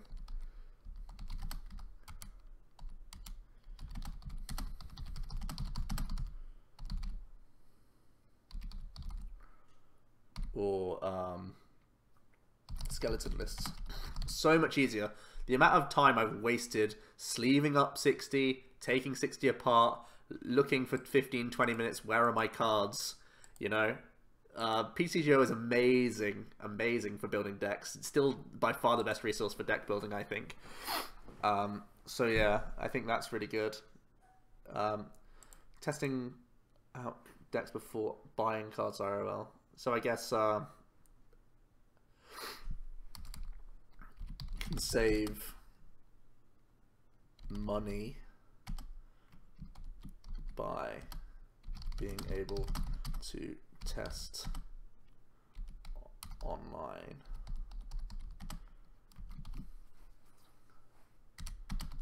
Not buying cards immediately. I mean, this isn't really a PTCGO thing. You can do it with proxies. I'll take this out. It's the same for a lot of things. Cheap, yeah, cheap way to test all sorts of archetypes.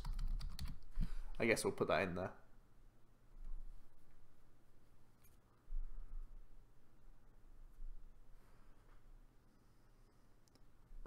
Okay, we'll go for that. Okay, PTO with friends. I think we need to... I'm going to copy a few of these bits over because it's the same platform. This will be the only one I do it for. But...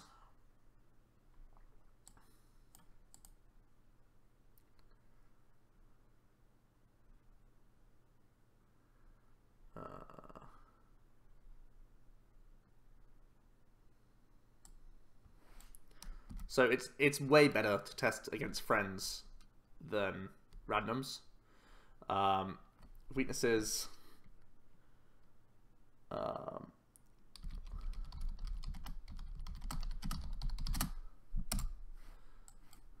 So one of the big issues, you know, in an ideal world, there's always someone online ready to challenge you.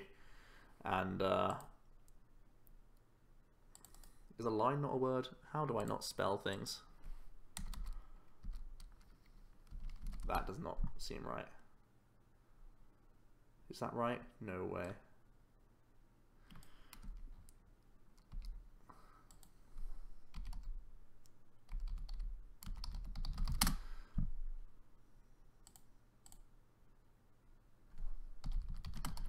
Need to coordinate schedules. And not only that, but you have a limited amount of time, right? People are busy in the world. Oh, a line, that's how you spell a line.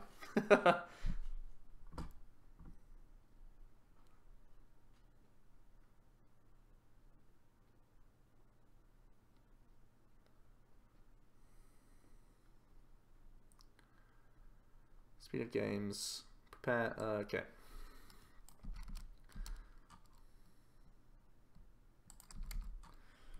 So I guess I should, I'll like underline the differences between these.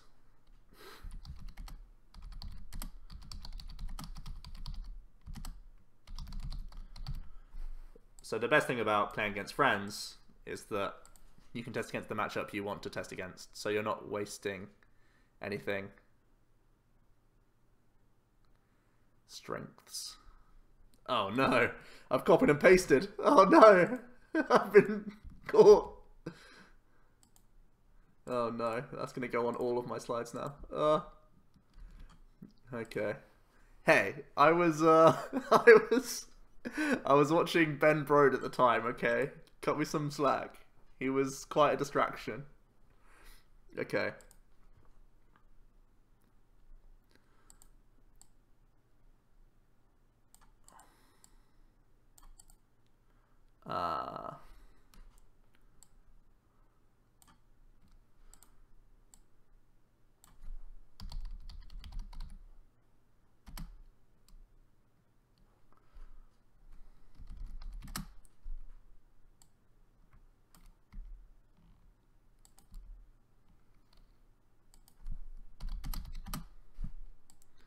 So, when you're playing against friends, it's difficult to manage time because shuffling and stuff like that, prize checking and stuff takes less time. But at least you can do best of threes now.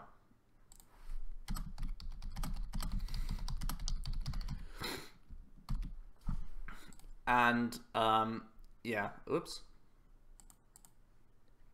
it's difficult, but definitely better with friends. This is your ideal. So as often as you can play with friends, it's better than playing the ladder, for sure.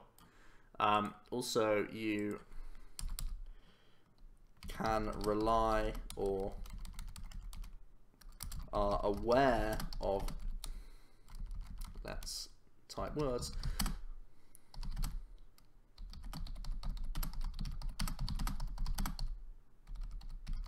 now obviously it's better if you test against better people. That gives you the best gauge of I think in general it's best to test with someone of your skill level or better. It's rarely beneficial for you to test against someone with a lower skill level. Obviously, there are times when I would still say in general, if you know one of your friends isn't better than you, I would still test with them because it's still more reliable than against someone on the ladder, because you don't know how well they are, and it's better to know how good someone is to help you out testing anyway, and also you're helping them, of course. So simply knowing the skill level of your opponent is going to be beneficial to you, because you can take your results with a pinch of salt, right? If you're testing against Tord Reklev and you lose more than you think you should, it's because you're up against Tord Reklev. And if you're up against little Jimmy from down the road, who can only win League Cups with Silvally Volk, you know that his skill level may not be as high as yours, and you may think that you're winning matchups that should be more close, but that's because you know that little Jimmy hasn't been playing optimally all day. So yeah. Does PTGO tournaments fall into a different category? I would say that's still similar to... It's slightly better than... it's slightly better than the ladder in some respects. It's better because, in theory, you're going to face better stuff. Because as you progress, you're playing people who have played and won games. Poor Jimmy.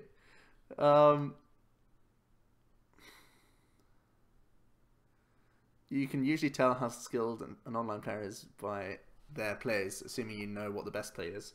Yeah, but I mean, you don't know the hands, you know, and you don't know their 60 cards. You don't know if their list is optimal, and it's made them play. Like, people could be at disadvantage when they start the game because their list isn't good, right? And you don't know their list is bad until you see someone play a Misty turn 1, right? Like, there are times in PCGO when you see someone Sycamore away like a Sophocles and you're like, what the hell is going on here? You know? So, yeah. Tord is the best player in Pokemon. I would say currently you have to put him as the highest alongside like Sam Chen and Pram. I think he's easily top 5 currently. Easily. Tord is coaching poor Jimmy.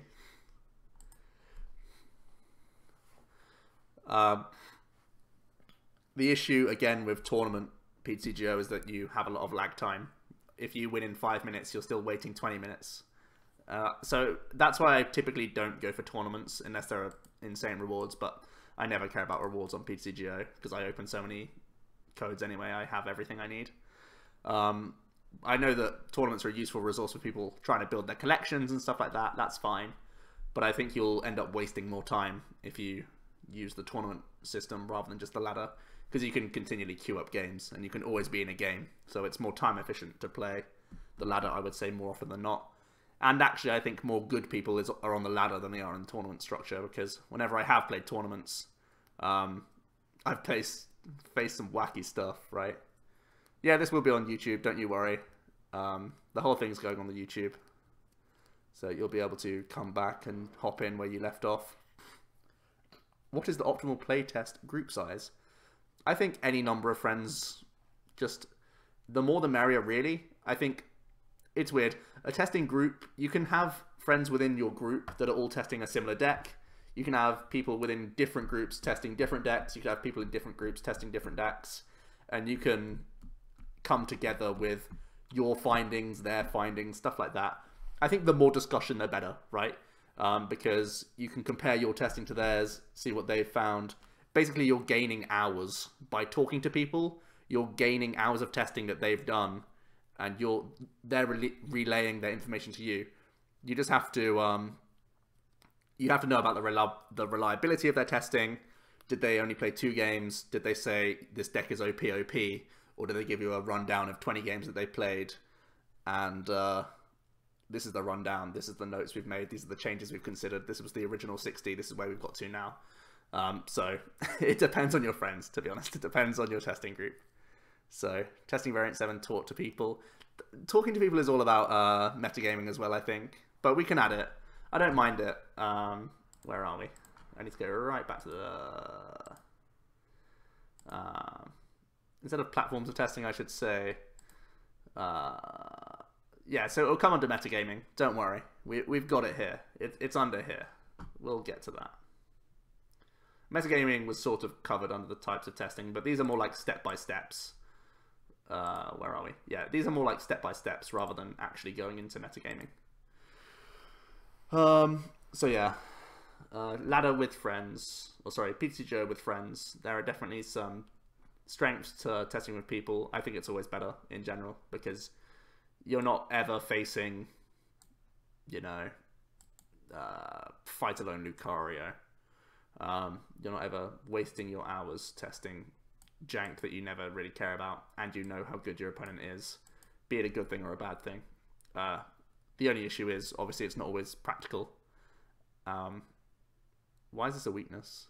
I guess it's still a weakness because, yeah, it's still a weakness. It's better, it's less of a weakness, but it's still a weakness. Okay, there we go. So, let's move on to IRL with friends. Get your friends over to play some Pokemon. Okay, so weaknesses, strengths. Where should I start? Start with weaknesses. Okay, hold on. Let's paste this. I'm just going to be super lazy and paste stuff over every time. It'll save me time. So.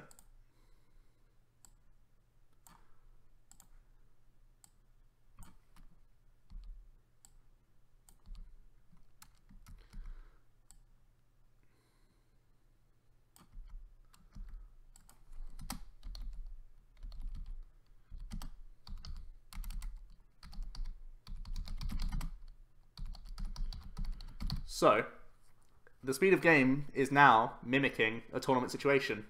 You are literally shuffling. You are literally doing all the actions you would do in real life. You are literally spending your first minute counting your deck and seeing what's prized. You are literally looking at your opponent's discard pile every turn or so. You are literally looking at your own discard pile to see what you've used. You are doing all these things in real life. So you will know your own pace of play much more realistically by playing IRL games, and you will be much better in real life if you do these actions better, you know? Especially if you're a newer player and you've only ever played PTCGO. You hear this story a million times. This is their first League Cup. They can sometimes be nervous. Their shuffling can sometimes be slow. They sometimes forget to offer you to cut. All these sorts of things get ironed out by just testing the game in real life whenever you can.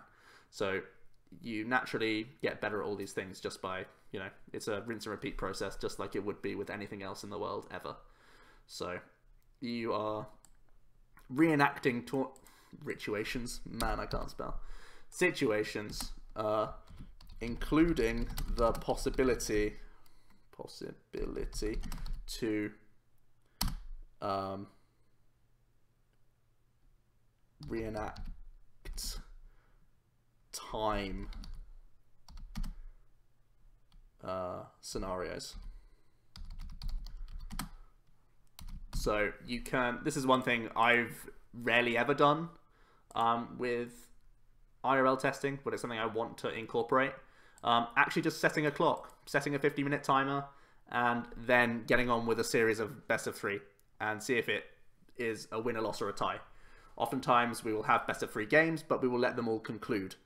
And that will sometimes mislead you, because you can say someone won 2-1, and you say, oh, this has a more favourable matchup, it won 2 times instead of 1 time. But there'll be times when, whoops, this game never concluded in a real tournament because it's 50 minutes, and the other deck could actually end up winning because they could be the more aggressive deck that ended up losing in a long game situation, but could have been the deck that took 4 prizes first when it comes to the end of 3 turns. So these things are things that you can mimic in IRL much easier than in PTCGO. Essentially, if you're going to try and time yourself on PTCGO, I think you're best off trying to minus 10 minutes. So you're trying to do a best of 3 in 40 minutes. I think that would be the most accurate way to try and do it on PTCGO, but it is more realistic to do it IRL. So that's a big strength. Yeah, Luke, I said we've never done that, but I'm saying it's something that could happen and something that I want to do in future, so be prepared. It's something that we can do. But I think this is just the main thing, right? You're getting a more practical feeling of the game, and you're playing the, like, in tournaments, there currently aren't any PTCGO tournaments that matter. The only thing you get is packs, right? There's no CP-related PTCGO rewards currently. I don't think there ever will be, but there might be down the line if the platform ever gets crazy. But it means that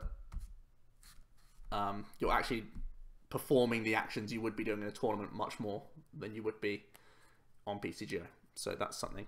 Packs don't matter. Oh man, packs matter, but just not in terms of your season as a competitive player, right?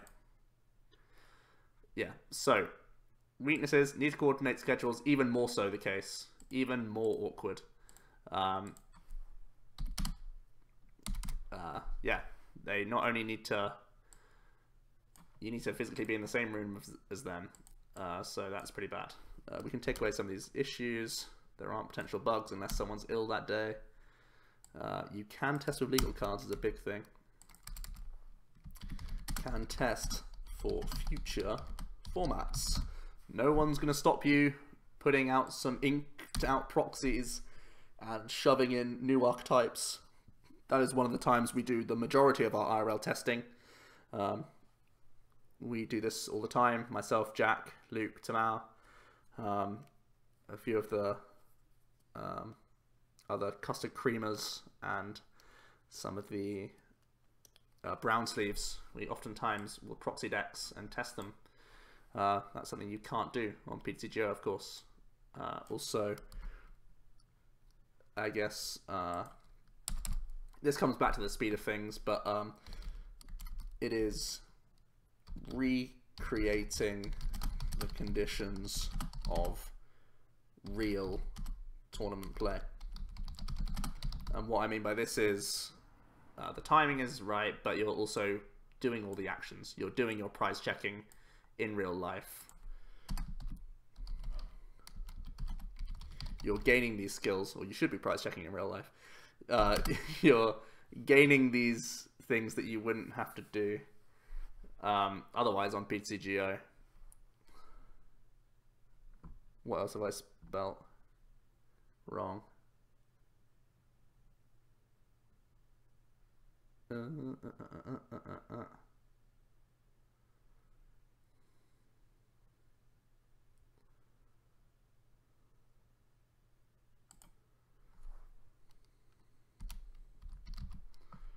Reenact, is that how you spell it? Yeah, there you go. Thank you. Yeah, weaknesses, games take longer. As we know, oftentimes, if you play a best of 3 series, you can tie a lot of those times. And that is rarely ever the case on PTCGO. So yeah, that is obviously a weakness. Other weaknesses, limited to both players' card pools. Most of the time, people will only have 3 decks built. It's rare that I have more than 5 decks built, and I consider myself to have lots of decks built all the time. Really, you can only test the amount of matchups you both have ready. So yeah. Reversible decisions. Does the way you play test change if it's a tournament North America versus Europe? I think that comes under the metagaming thing. You're watching Harry Potter right now. 2 Weasleys on on 2 different screens. What's going on here? Okay. Games take longer, limited to both players' card pools. What other issues are there? Okay.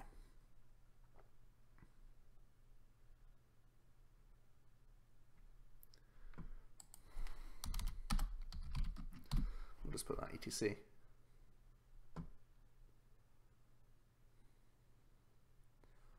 Undoing a decision is not possible on PTGO. Oh yeah. Can discuss plays with opponent and reverse decisions. In some ways, it's good that you can't reverse it.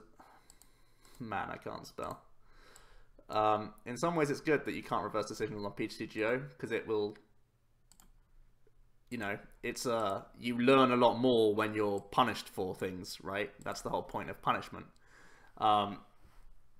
So you actually, it highlights errors way better in PTGO. So we'll actually put that as a strengths. Unchangeable errors.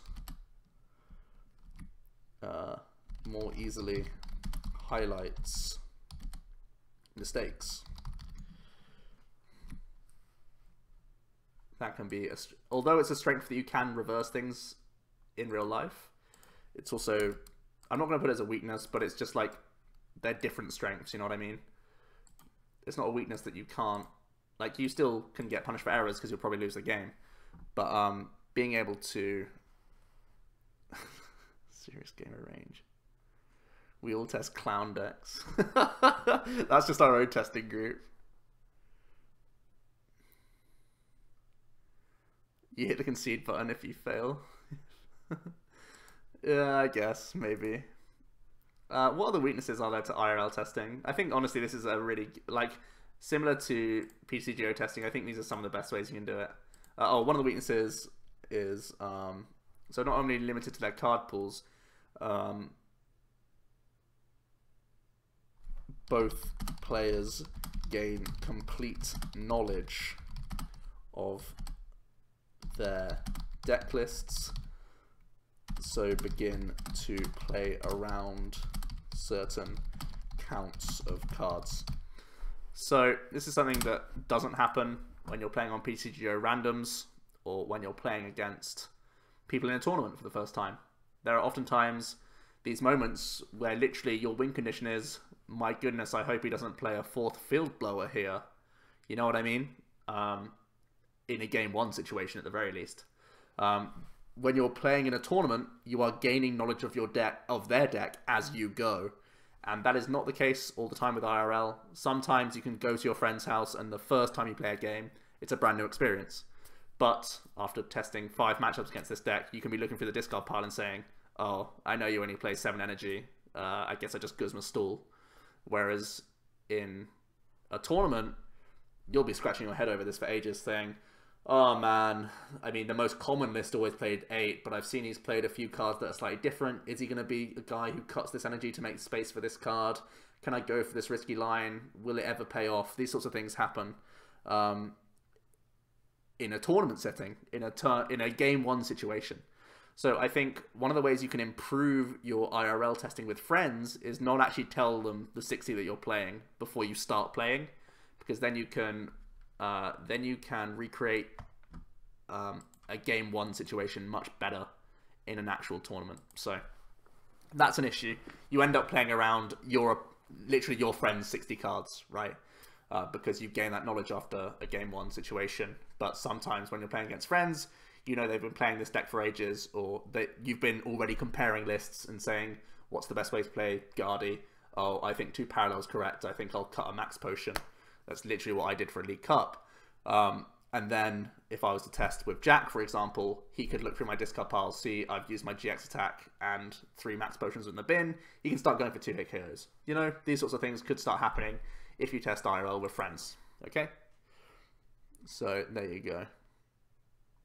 That's also kind of the case on PTGO weaknesses, so I guess we should throw this over here. This is an issue with playing friends instead of randoms.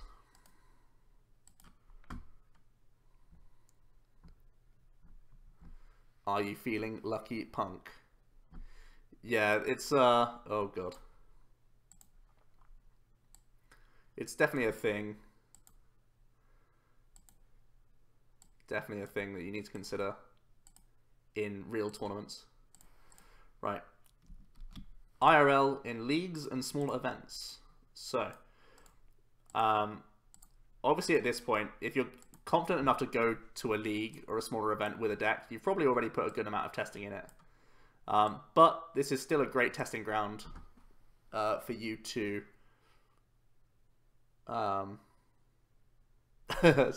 Benji, you're liking the Slowpoke doc. I've not even got onto my Slowpoke doc yet. This is taking longer than I expected. I was trying to finish at 12, but I still have plenty of slides to go. I'm still on point 2 of 8. We're getting there, though. So here one of the strengths is it is essentially recreating the tournaments, the conditions of tournament play even more so. So this is, you know, as close to a regionals as you can get without being at a regionals, right? So this is great. Can't test with future formats. I guess at League you could. We'll put it back in.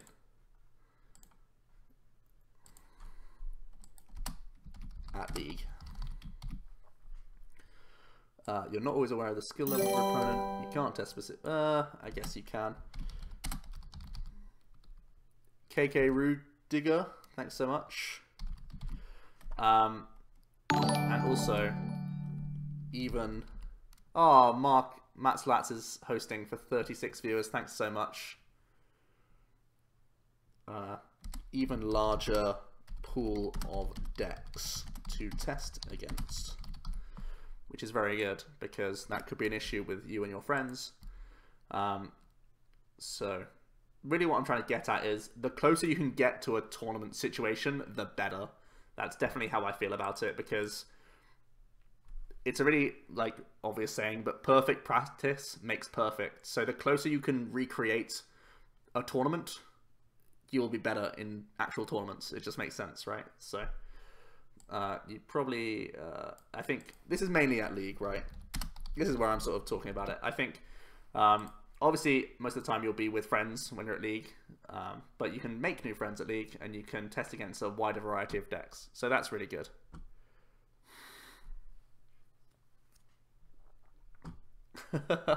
Mark, how's it going, man? Weaknesses. Time constraints. Typically, it's League is once or twice a week, and it's only for a few hours. So you can only get this amount of quality testing in for a certain amount of time. So that's an issue. Also, not always available. For example, my closest league to me is, I believe, 47 miles away in Reading. So just to go to a league on a Thursday night, I would have to travel an hour and a half on train, or I could drive, I guess, but regardless, I'm busy on a Thursday. It's not relevant, but it'll be harder for a lot of other people. I'm not in the worst case situation. There are definitely people where leagues are even further away, so it's not even an option for you, which is pretty bad. Obviously, I could set up my own league, but I don't feel like I have the time. I spend my time doing these things instead.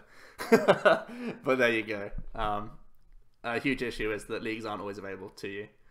Games take longer, time constraints. I think these are the big highlights. So again, it's like, it's a step up, I think, from IRL testing with friends, but just the fact that it's not always possible is the biggest issue. And if you're going to smaller events like League Cups, I would say even, definitely League Challenges, these are good times to test a deck that you've already tested a decent amount. Maybe League Cups, not so much the case, depending on your CP rating. Like for me, I could test whatever I want to at a League Cup right now. But if I was in top 22 contention, I'd have to take them way more seriously. Or if I was hunting an invite, I'd take them way more seriously. Herrera 1230 is now following. Thanks so much, Herrera. That is amazing. So yeah, smaller events, I think, is there. Large tournaments.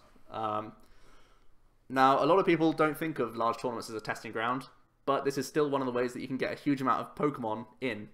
If you're playing 9 rounds day 1, you're still playing, you know, like 27 games of Pokemon at times. That's obviously a high count, but you're still getting in around 30, well, around 20-ish games, let's say, with one deck, and you're playing against a wide variety of decks. So large tournaments, even though you may succeed in an event, you're still getting that. It's still worth trying to record these findings and the data. Whether you did well or poorly, I think it's still really worth you using a large tournament as a testing grounds, because getting this experience is so important. Because here you are literally in a tournament, right? You're literally trying to make the most out of your day. No matter if you're in points or not, you're still getting the most out of it. So yes, it's time constraints. Yes, it's not always available. Yes, games take longer. It is literally a full day, or 2 days sometimes if you do well. So let's do this. Can't discuss plays. We probably shouldn't. You can't test the future formats. Can't test against specific matchups because that's not going to be happening. But yeah, you are literally recreating the conditions of a real tournament. So you are literally undergoing tournament play, and everything goes along with that, right? So you're experiencing, you know, what you need to do to remain focused for this amount of hours. You need to act under pressure sometimes if you're in winning in rounds, or if you know you can't lose a game for the next 2 rounds. You're getting way more emotional in tournaments than you would be just grinding ladder. If you lose on ladder, you get annoyed, you queue up a new game and start playing. You sort of rage quit or whatever, you carry on. Whereas if you lose in a tournament, it can sometimes be more emotional, more devastating, more impactful. And yeah, it is very, very different. It's a very different feeling when you're in a tournament, especially if you put pressure on yourself. So, oh yeah, the stanks are back. Hi-yaw! This is going to be a document that everyone's going to be using as well. That's the best thing. So,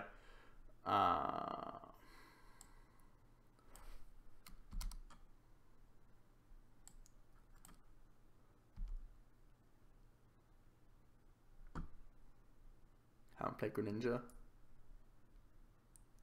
Okay, so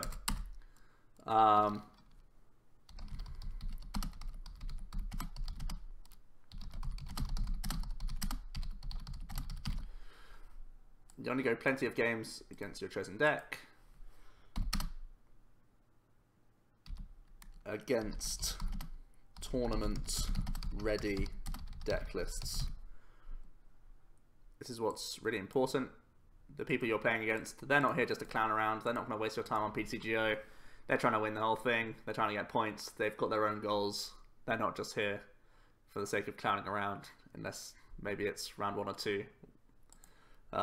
So yeah, you're having lots of games against, you know, not necessarily the best opponents, but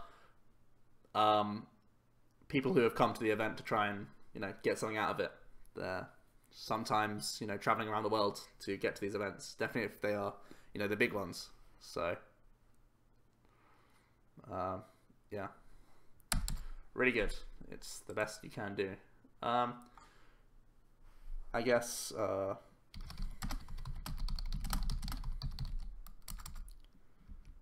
testing should already have taken place, you would hope. But yeah, this is more like, a lot of people don't see tournaments as a testing grounds, and I think it's wrong to think that, because it's actually, you know, the best way to test. It's like doing a mock exam for a real exam later on in the year. Does that make sense? No, because it's a real exam. I don't know. Like, these are your mock exams, right? And these are actual exams. But just undergoing exams can help you for future exams. Does that make sense? I don't know. I need to come up with a better analogy for that one. But yeah.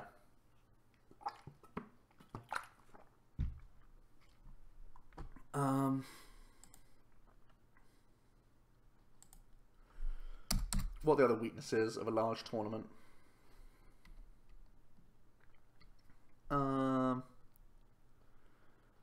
Like, it's not, it is and it isn't a testing ground. It's just that you play so many games that it would be wrong to not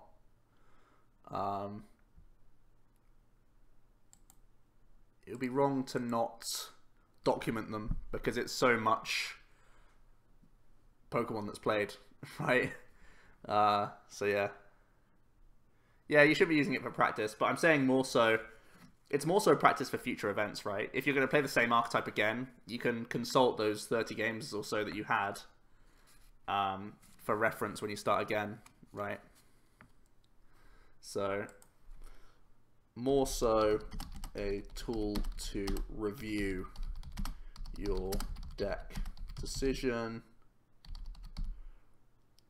in-game play, etc. for future events. Is more so not a word? My god, I'm so bad at English. This is why I talk. This is why I do videos and not articles. It would be a nightmare for anyone. Okay, we'll go on to something slightly different. Solitaire hands. So Solitaire hands, very speedy. Learn the success rate of combo decks. You can quite easily do this. This is specifically for things like Valplume variants back in the day. Alang 5010 is now following, which is awesome. So, for example, when I played Lurantis Valplume, or when I was play testing Lurantis Valplume, I remember doing a master document of, I think, 150 games that I Solitaire turn 1'd. And this may not be the case as much as it used to be at the moment, but in the card game it could become very useful again at some point. Combo decks in the game, where the majority of your win condition comes in the form of what you can do on your first 1 or 2 turns, right? So you don't need to face an opponent in order to know how successful your own side of the field is going to be, right? So if I'm trying to set up Lurantis Valplume, I can do 100 test hands on my own to see how many times I get a turn 1 Valplume. You see? So you're finding your own success rate, and if your win condition is literally the early combos, stuff like this, stuff like Glaceon, that's not a bad shout to say. I mean, Glaceon, it would be quite easy to do turn 1 dummy hands to find a water energy, right? You can literally just run a calc on that one, but there could be other things you're trying to build up with Glaceon, for example. Yeah, so stuff like that. Things like trying to get turn 1 Trevenant in Expanded, or, I don't know, turn 1 Noivern going second attacks in Expanded. You know, stuff like these, you can Solitaire these hands. Obviously, that's an example of one where it would be more fringe. But I remember doing a few dummy hands with Energy Lottos and Wally, which was quite fun to do. Effectiveness. How effective you are by turn 1 gets us, that's true. A bit more troll. But yeah, Solitaire handling is still a process. Obviously, a lot of the times you can just run numbers for these things. But sometimes Solitaire handling it, especially for combo decks, I think Solitaire hands is very, very efficient for combo decks. I remember one of our most popular older videos was when Shaman had just been released, and we were doing a Raichu deck analysis where you had Skyfield just released and you had Shaman first released, and it was the first time in a long time that we could draw that many cards, and I literally did a few Solitaire hands on the screen and saw how often I could get turn 1 Wally, DCE, Raichu, full bench with Skyfield, and that was again a deck that I liked to Solitaire. So I think really important for combo decks. It can be a great way of testing because on PTCGO people rage quit on against our friends. Sometimes you don't want to play out a full game. Obviously, it's sometimes beneficial, but sometimes you're just trying to know your own inner strength as your own deck. Obviously, one of the weaknesses of Solitaire hands is that 1 turn does not equal in an entire game, right? You can't say, I got turn 1 Valplume 85 times. That means my win rate is super high. Adam Likes Bacon is now hosting with 1 viewer. Thanks so much, Adam.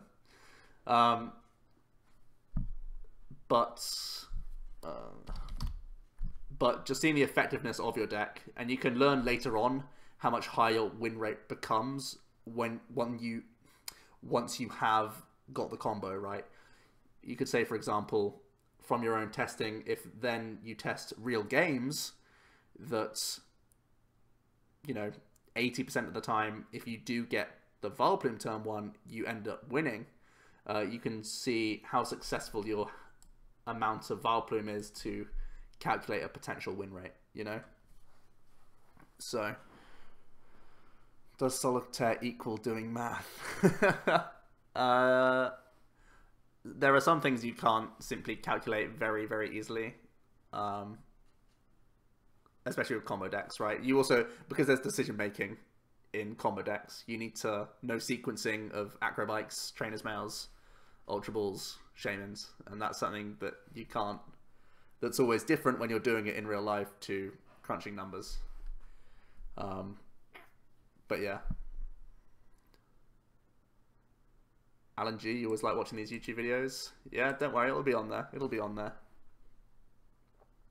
Yoobst. It's fine, it's fine. Other weaknesses of Solitaire hands. It can narrow your vision into optimal turns without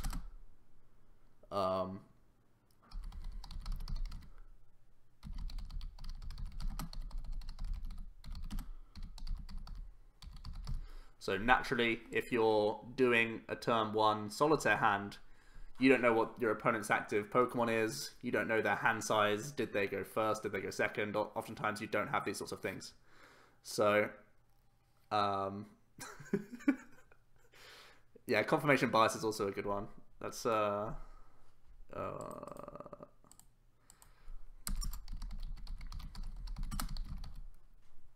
I could ever spell words.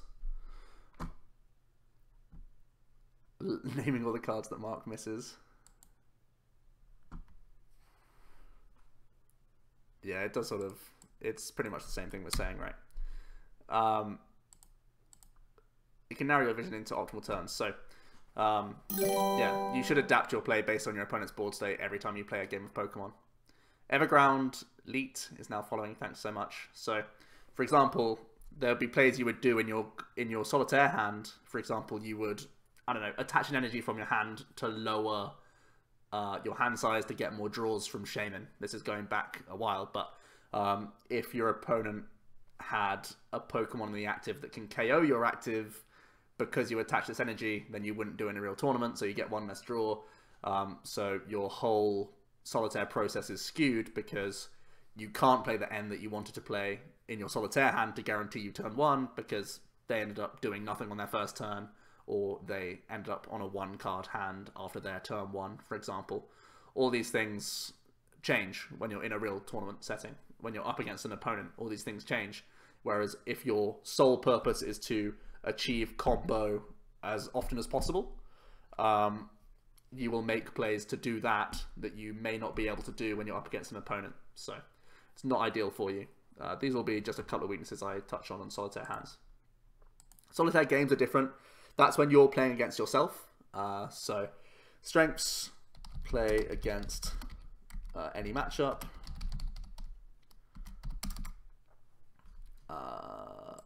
Let's make this bigger.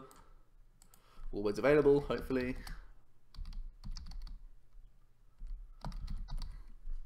Okay, it's very slow. You have to shuffle the 2 people. Also, unless you have amnesia, you know what's in your hand every time. So again, it's you make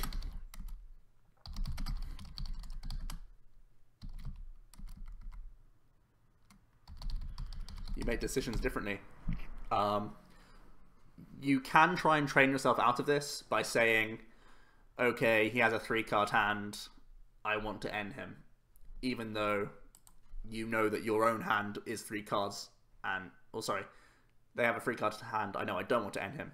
Whereas you could be sat there knowing that your 3-card hand is the nuts, right? So if you're playing against yourself, there could be times when, you know, you're saying, oh, I'll definitely end because I know that he has Sycamore, this.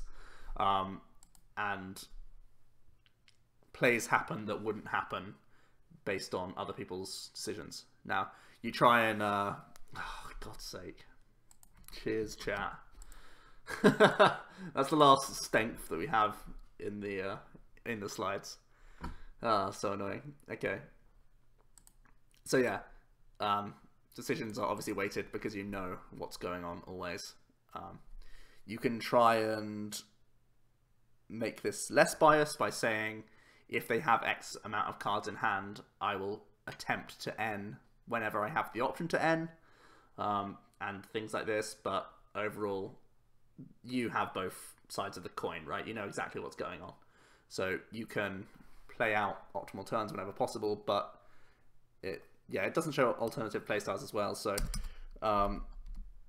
you're only ever as good as yourself. So yeah, Robin's got the right idea. Players played it very differently naturally. So you will only ever like do things that you expect to do. And for example, you could play conservatively on one side of your matchup because you know that the way that you play the other deck is conservatively. So if the other side goes over aggressive, the other one can punish you, right? So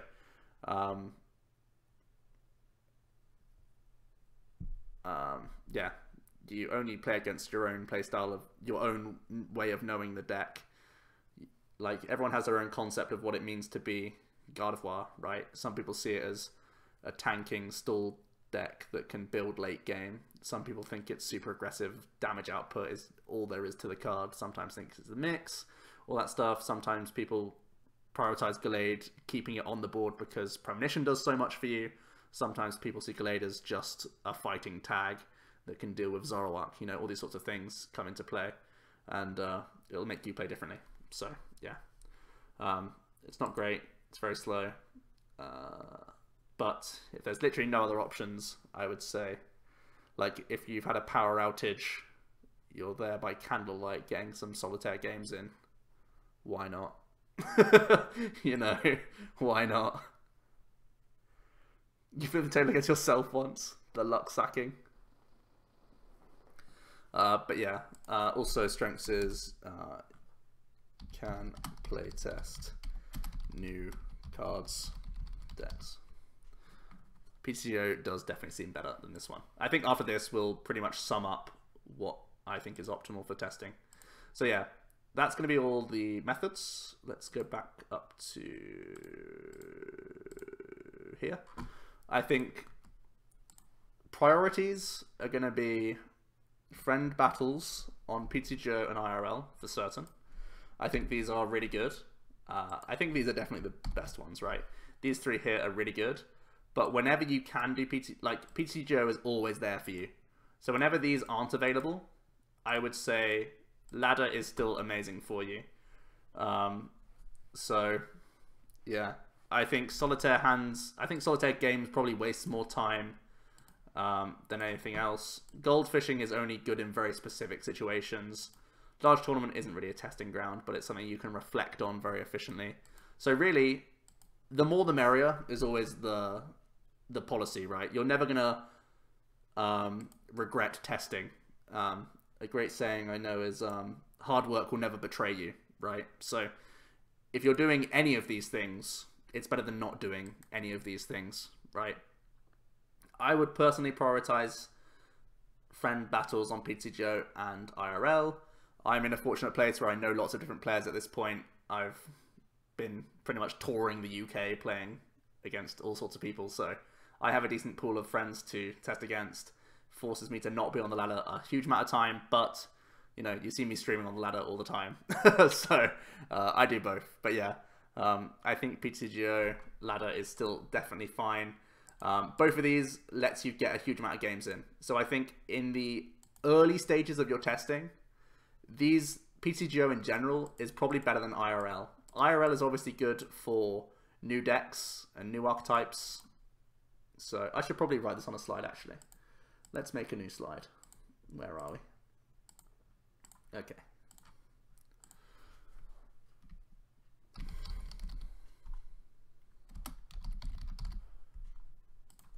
PTCGO best to get as many games in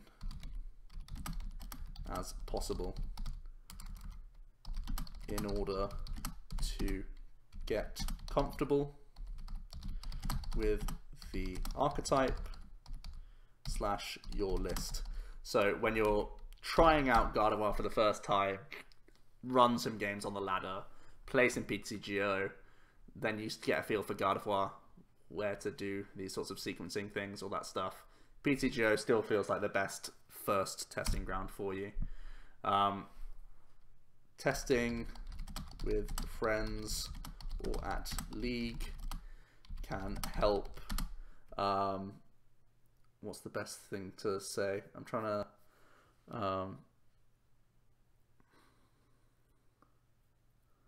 help to give direction to your testing. This is really important. When you know that you're happy with a list, you can go on to testing with friends and say, hey, I'm happy with my list. It seems to be running well generally, but I've only faced 2 Volcanions so far. Can you please play Volk and we'll do 10 games?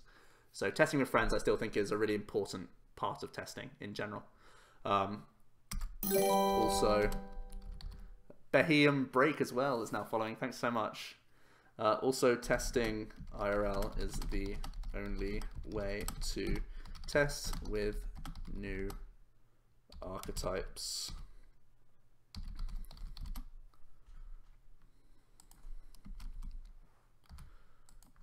Before they are legal. So IRL is still definitely a big part of it. But yeah, Solitaire only useful for wombo combo decks to gain idea of consistency.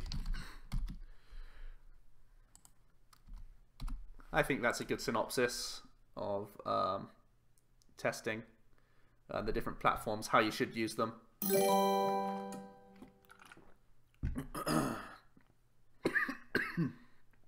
Oh man.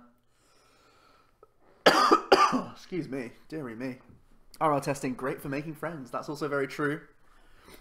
But we're not here to make friends. We're here to make the most out of our testing. Friends are just the afterthought, right? That's the spirit of Pokemon. There we go. Okay. This should be platform summary.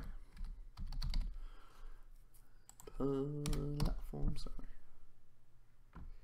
How long till I go full time Pokemon? Hopefully not long. Hopefully not long. Hopefully. So, metagaming. I don't want to go too heavily into metagaming. Should I even go into it at all? It's already 11:45. I think I probably shouldn't go into this too much. See last week's video on. But essentially, the rundown is what's popular.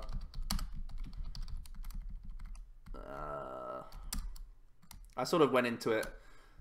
Yeah. Well, I'll just leave it here because there's not enough time. But I sort of went into it earlier. The sort of step-by-steps around here, like these are sort of, in a way, these are metagaming. But you can add in consult content providers, consult friendship / testing groups, Gruos groups. What else do we think is really important? Document your own testing. This is probably one of the biggest ones that I'll get onto. Not now. Deck selection. See, we've already touched on these on sort of step-by-steps, but yeah.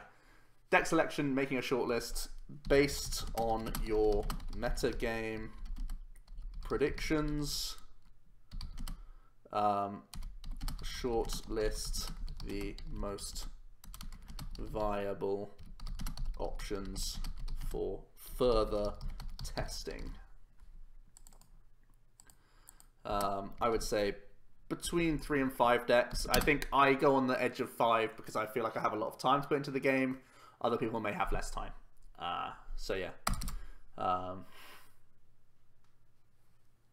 oftentimes looking at skeletons, net decking previously successful lists as a starting point,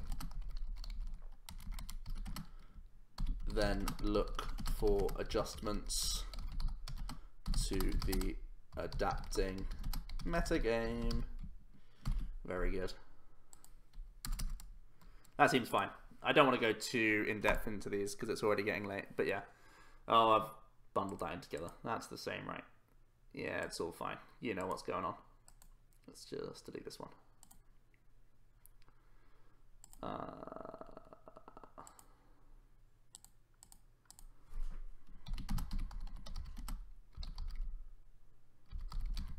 Okay. Do the math. Doing the optimal 60. This is a pretty cool one. This is I actually want to take you to a link that I have. I'm actually just going to drop this link straight into the spreadsheet for you guys to steal. But let's head on over to this page here on 6 prizes. This is a really old article. When was this? 2013, January 2013. This is still to date my favorite ever 6 prizes article that they've ever done. It is the math TCG, the probabilities behind the opening hand. And this gives you some great formula tables and probability things that can really give you cheat sheets essentially into making the most mathematically correct thing. So the math TCG is really cool. We need to watch David Hockman's vid. He criticizes the article. Yeah, I think the math isn't completely perfect. That's something I also want to... I should also put Raffleman TCG. Ooh!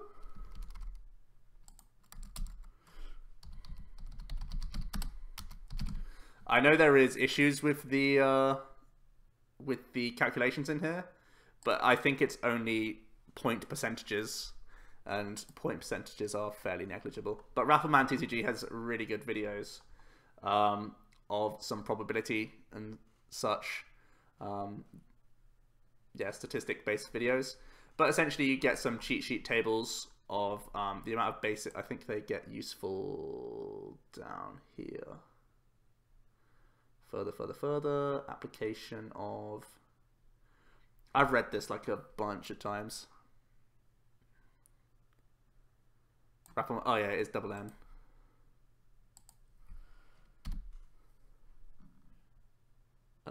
Where am I going? Here. I'm trying to find these things. Sorry, this is literally me just scrolling through a website. Should have prepared this earlier. Oh, get out of here. Okay, here we go. This is one that I like. I have this on my phone, and I've kept it on my phone for about 2 years now. Oh, there's Deadly V dropping the link. Good guy. Raffleman Pokemon. Okay. Yeah, so this is an interesting chart that I actually can sort a decent amount. Let's try and make it bigger so people can see what's going on. But essentially, it gives you number of basics in the deck, number of copies of a card, and it can show you the statistics of you getting X amount of outs in your opening turn. For example, if we were to look at... I guess we'll take Tord's deck, right? Let's think about the stats of us getting an opening Bridget. Let's use this and see how we could do it. So let me go on to PTCGO. And did it actually get deleted? Oh man, have you found it? I hope you found it. No. Such a useful few videos that he did. I think he did like 3. I'll try and find it. But yeah, we'll look at the odds of us getting a turn 1 Bridget. It's slightly flawed maths, but it's still, I think, close enough to be a useful tool, to be a little cheat sheet for you. So let's go to Zoropod. So we are playing 4, 5, 6, 7, 8, 9, 10, 11, 12, 13 and basic Pokemon. So let's jump back over to this. 13 basics. And we think about numbers of copies of a card. So we have 3 physical outs, 2 Bridget. So 34% of the time, we've got physical Bridget with a basic Pokemon. Okay. Then we think about the 3 Tapu Lele that we play. So we go 1, 2, 3.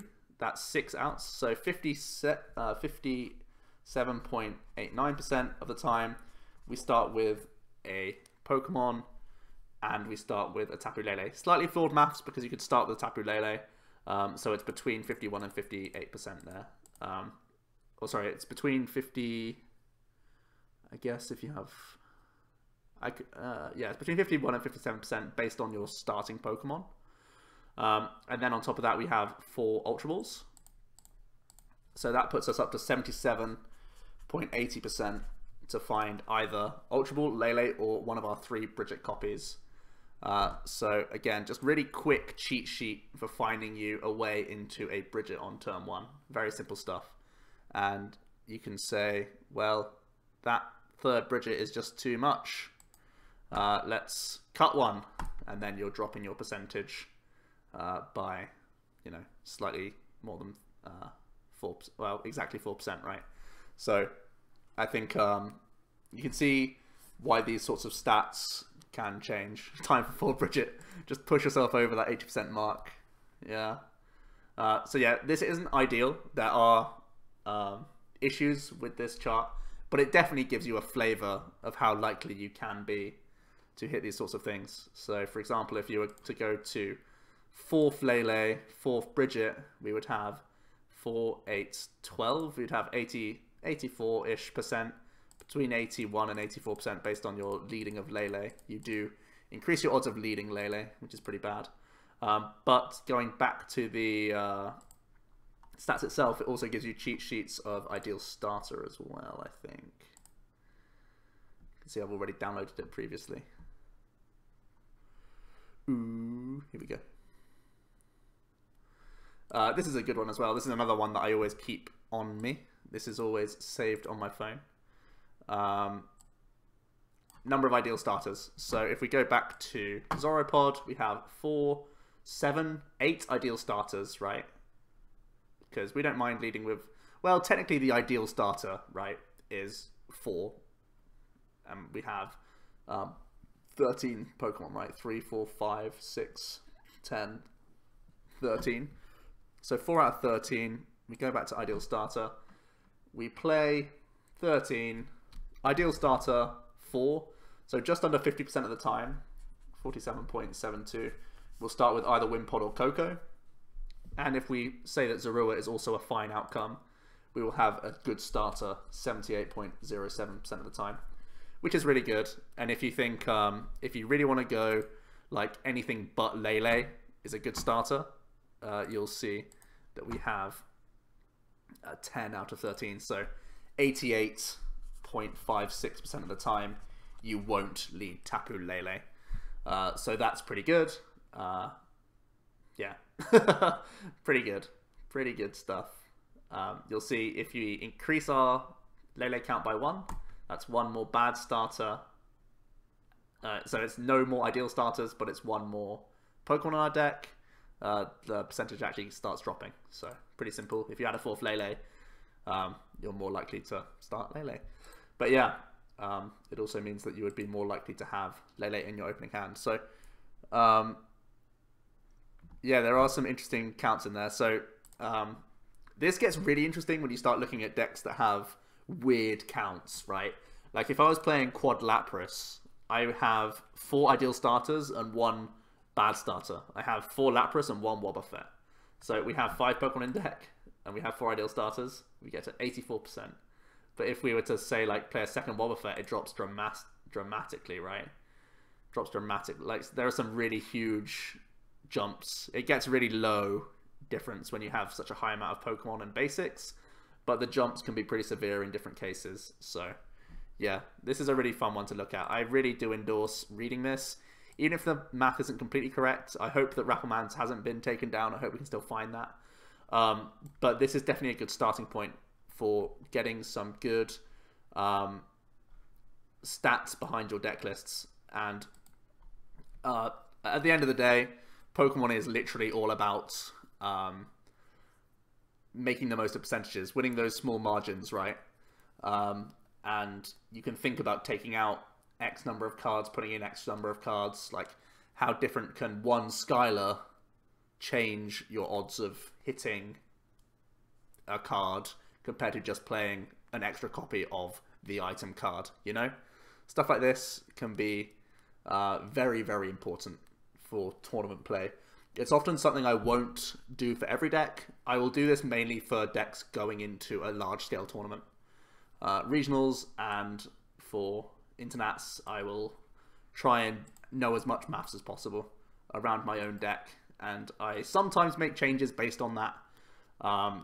Obviously, in gameplay, it's harder. There's things like Trainer's Mail calculators out there. There's different calculators that you'd be surprised about that have actually been made by other people for different item cards that have been in the game previously. And things like Ultra Ball Lele counts, supporter counts, individual copies of supporters. Especially Skylar's actually a one that can really change your odds of hitting specific item cards. I've been a large fan of Skylar. That's because statistically it can help you out so much at hitting individual cards. So yeah, these sorts of mathsy things do come into play. That's why I also like Misty's, lol. Yeah. So these sorts of things are really worth looking into. Really worth looking into for big scale tournaments. And that was a nice resource that I'd like to share to you guys from 2013. It's a ghost from the past that is really, really helpful. Recording your results. This was one that I wanted to spend more time on. It is already 12. So I will go into this. You know what? I am going to go into this into detail. I think it's worth doing. So let's get rid of this. Let's get rid of this. And let's get my Google document. Where are you? Kapow! So this is something I've been working on over just literally the last couple of days. But I think this is going to be this should be something that I think everyone does. And now that I've started doing it, I'm going to continue doing this throughout all of my games, I think. I need to document the win against Tord today, actually. Just before we started. Buzzwole, Lycanroc, win. Targeted artillery and denied Lycanroc KO.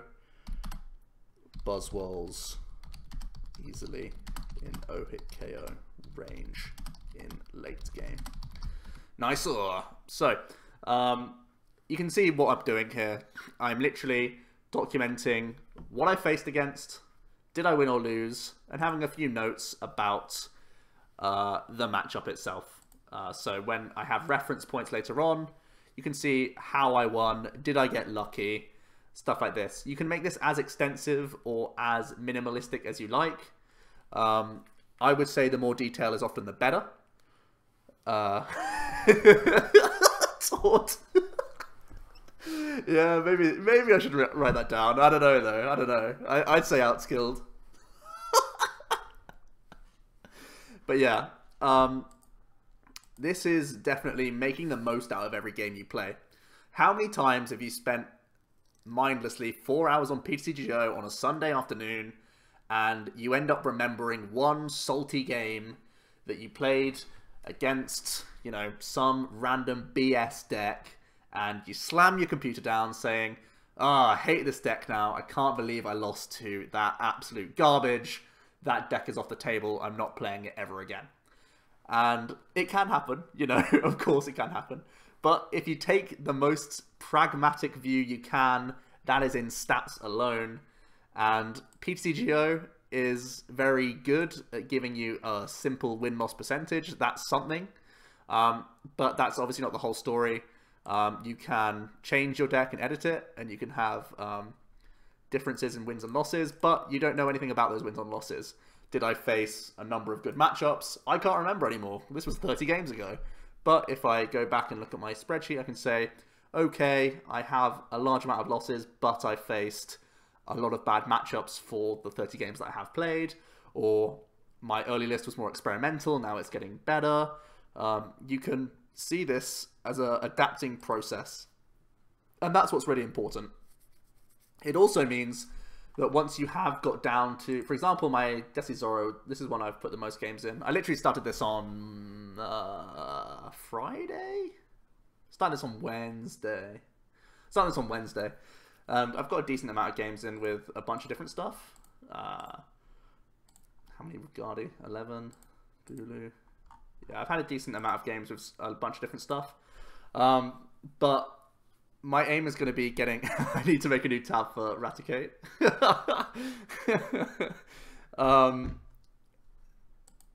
What was I going to say? Completely lost my train of thought. But yeah, once you've actually done a decent amount of games, right, the more information you put on this sheet, the better. This is actually an open Google Doc, and I'm going to open this up to Jack so we can both put our testing in, because there will be tabs that he will touch that I probably won't touch. For example, Gardi. I've only done 11 games. He's probably had about 60 or so games of Gardi, but he's not documented them, and now he can, and it's another great way of saving time. I'm also going to campaign to do a complexity card gaming one. Don't know how psyched everyone's going to be about that, but I think it could be a great tool for the team to do better down the line. I'll obviously have to have a few of my own tabs that no one else will touch with clown decks, but who knows, it could be useful to someone. But yeah, the idea is essentially using a Google Doc is a great idea because you can collaborate with lots of different people and get lots of different stats from other people. But even doing your own one, I think, is also equally as important, if not more important. Because, yeah, Mark does it already, but he doesn't share with other people, right? He doesn't. We don't have a complexity one. But doing this means that you can not only identify what your best and worst matchups are, it can identify holes in your testing. It can show that you haven't faced, like, for example, what haven't I faced enough of in this chunk? I haven't faced any Vikabulu yet with this deck, right? And I can see that this is something I need to test against, because Vikabulu is a hype deck right now, and some people are testing it all over again. So I can say, okay, I can dedicate my next few games, or this is where, instead of being on PTCGO, I can go ask a friend and say, hey, can we test 5 games against Vikabulu? So not only are you knowing your own win-loss, you're knowing when you need to test more, where your areas of improvement are. Maybe you can find losses, you can find a pattern of losses, like for example, Buzzwole, Lycanroc again. So almost all my losses were to Lycanroc or other fighting variants. So I can then, at this point, talk about making some changes, saying add Mewtwo, which I actually did up here. And then you can look at your first 20 games and look at your second 20 games and see how many times this time you lost to Lycanroc. Did you start losing to things that you were previously winning against? You can start looking at these changes and seeing how they affect your win rate, not only against the decks you're trying to improve, but you can change your win rate against all sorts of different things as you change and go along. So I think this really is an insanely useful process. I think, as I said, once you've made a short list of 2 or 3 decks, doing something around the lines of 20 to 50 games with each of them will give you a good feel for each of those decks, make you at least competent with each of those decks, which is important, so you have the option to change up decks if you need to. After doing some theory crafting, maybe you've done this metagame analysis, maybe you think one deck is an out-and-out runner that you want to test in a tournament, but after your first 30 games, you're seeing it start to have errors that you didn't think were, or there were weaknesses that you didn't really see, there was a matchup that you didn't consider, maybe you thought a matchup was better than it was in reality, maybe it just draws bad in general, you know? Any of these things could happen. You can only really do that by getting games done. And really, then you can start moving on to other decks. So not putting all your eggs into one basket is obviously going to be important, but having just 2 or 3 and then looking at your stats after doing, you know, 150 or so games, you can shortlist down to 2 decks or even shortlist straight down to the 1 deck, depending on how much time you have. And once you've done that shortlist, you can just start jamming a ton of games and become a real master of your archetype. I think I've really been inspired recently to really up my own game in terms of a player, and this is going to be hopefully a tool that can help me get there. I mean, sometimes my notes aren't as useful as others. Lol Ninja isn't the best notes I could have made, but you know what I mean, right? You can make this. You can literally make every game that you play more useful to you as long as you document it. So yeah, I think it's really underused right now in players' perspectives. It's something that's actually huge in Hearthstone. There's a deck tracker. There's a and this deck tracker, it's like it's a extra downloadable thing that you can do. It tracks your own deck. It tracks your opponent's deck, but it also tracks statistics of your win-loss, and it tracks statistics of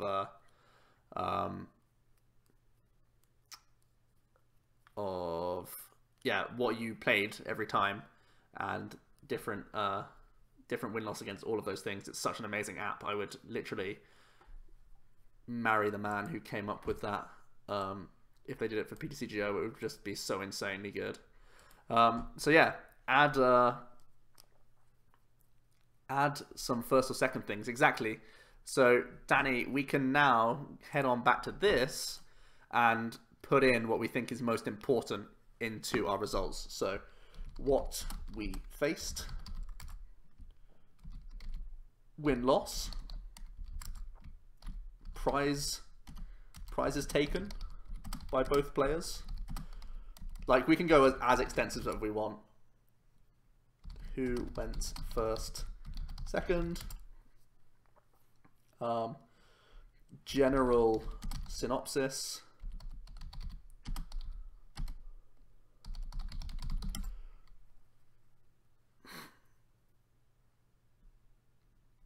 important turns, whiffs, fortunate moments. I need to have a column for that one for sure. Potential changes.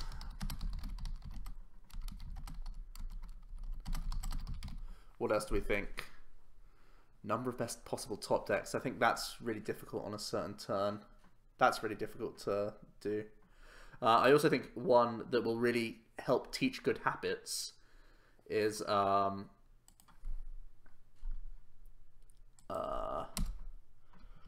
what were your prizes? This could be a great way to not only make sure that you do your prize checking in your first turns, it can also be an indicator of if it helps you out or not as you took these prizes. So yeah, teaching good habits is another great thing this can do. You can ask yourself a few other specific questions like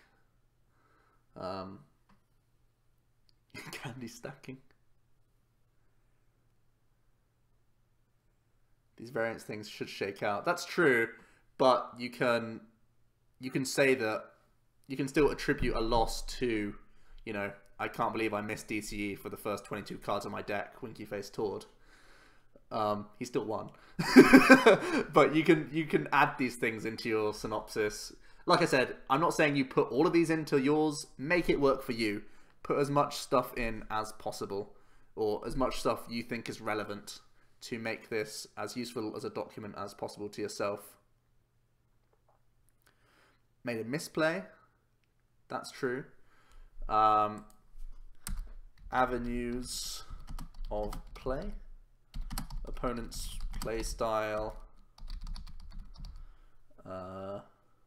Your approach before and after.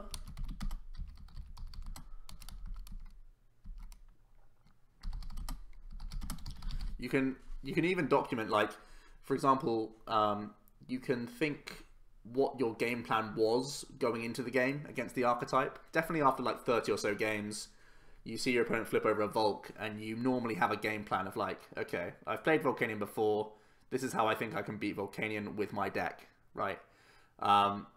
So you can think about your approach during the game and then after the match as well. If you start losing by going for an approach you were doing earlier, you can maybe change your approach and see if that changes without changing your actual 60 cards.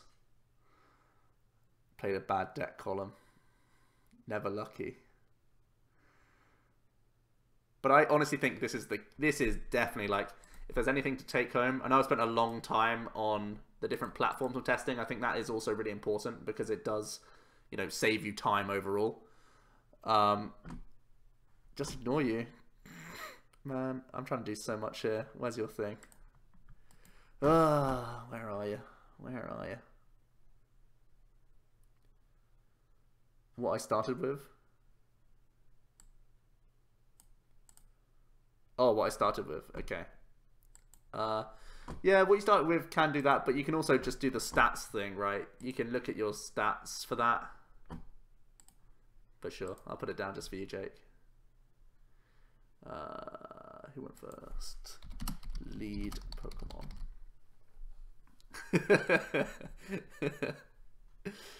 You love it. Yeah, okay. Pokemon. Gonna record so many things that you're not having time to play anymore. I know, man. I mean, it takes, this is what I mean. That's why mine was pretty concise, right?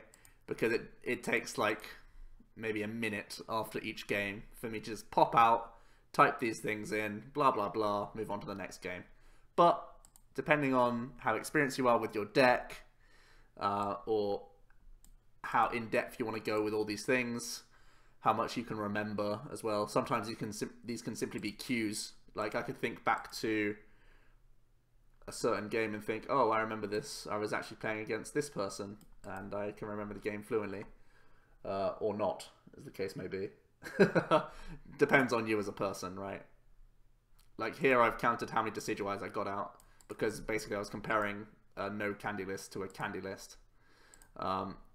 And I want to compare how many Decidueyes I get out with this one compared to this one. Oops, that's the wrong thing. But yeah, do we think overall that's a decent rundown of the things we could be recording? I think definitely the ones you like 100% do record is this one, of course. This one, of course. Prizes taken by both players I don't think is 100% necessary because you can talk about the synopsis. Oftentimes a prize advantage or disadvantage isn't always the full story. I think a synopsis is definitely important. Changes to the deck, I think, sporadically will be there. Time is still missing. That's a good one. What were your prizes? I'll definitely do that because that's a great tool for testing. Time. Okay. Time taken to complete game. I think this is also skewed on PTCGO. That's the only reason why I didn't sort of have this on here. How can I not spell any word ever? Man, I'm so lucky to be born in this era. I'd just be absolutely wrecked in any other time period. How the game was played.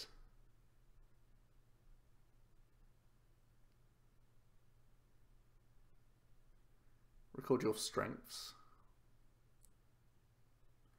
Would I make two different spreadsheets, one for IRL, one for PTCGO? Well, you could also say type of testing as one of your things. Like I could add a column just saying PTCGO or IRL. You can literally do that. So we can add that to our thing. So we'll say platform of testing, IRL versus PTCGO versus tournament. For example, most of the Guardi games that I had in my spreadsheet, they are actually from a League Cup that I attended. 10 of the games out of the 11 of the games recorded here. Literally, this is the one that I did today on PTCGO. These 10 were from a League Cup. So, yeah. And these are individual games that I played. So, I didn't just record, did I win or lose the best of 3? It was, I 2-0'd a Guardi, I tied Solgaleo, I 2-0'd Xerneas, I lost 0-2 to Pod, I beat Zoroark, Buzzwole in a 1 game. We didn't have time to conclude game 3, and I actually scooped against Frogs in my winning in because I was triggered and I wanted to go home. But yeah, so yeah, I think this is a good way to end off recording our results.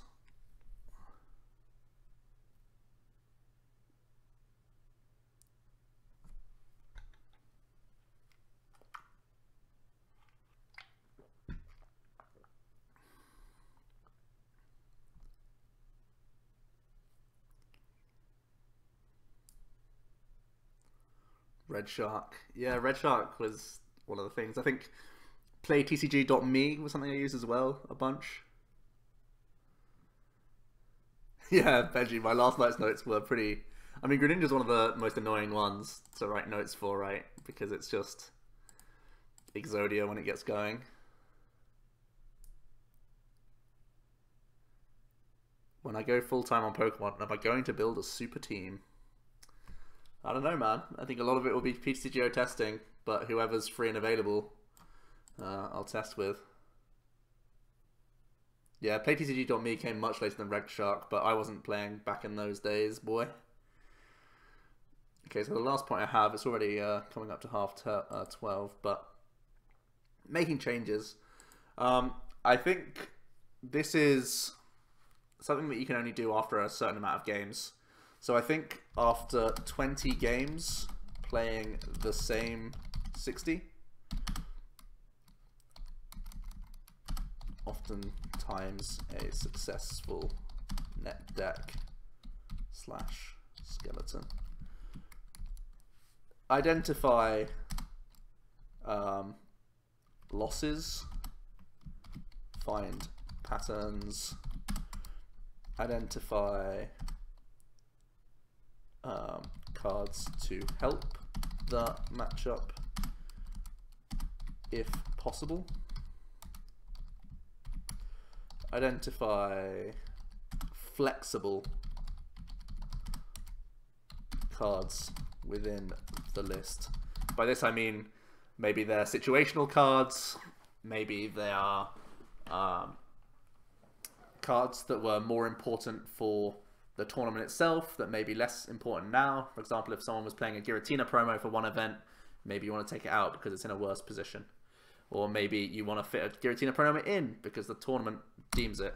So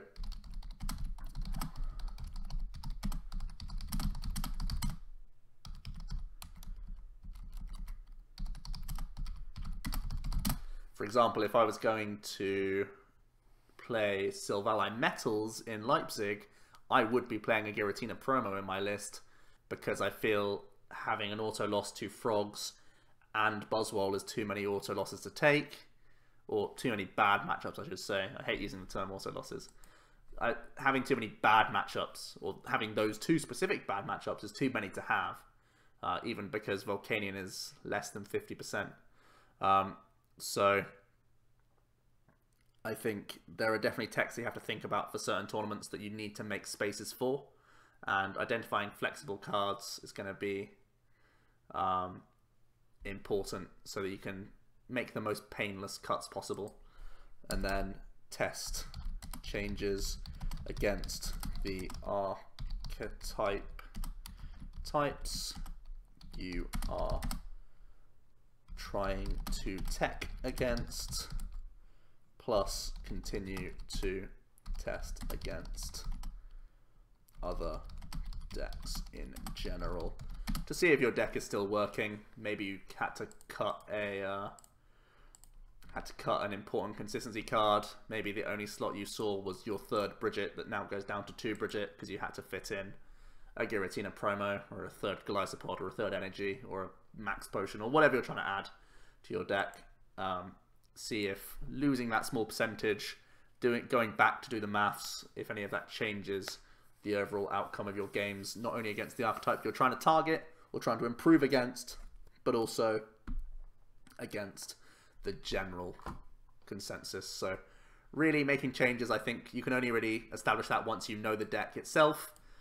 By learning the deck itself, then you know what's flexible, i.e. what's cuttable, where you need to make the changes, if any, and then you start testing the 2.0 build, and then go to a 2.1, 2.2, 2.3, etc.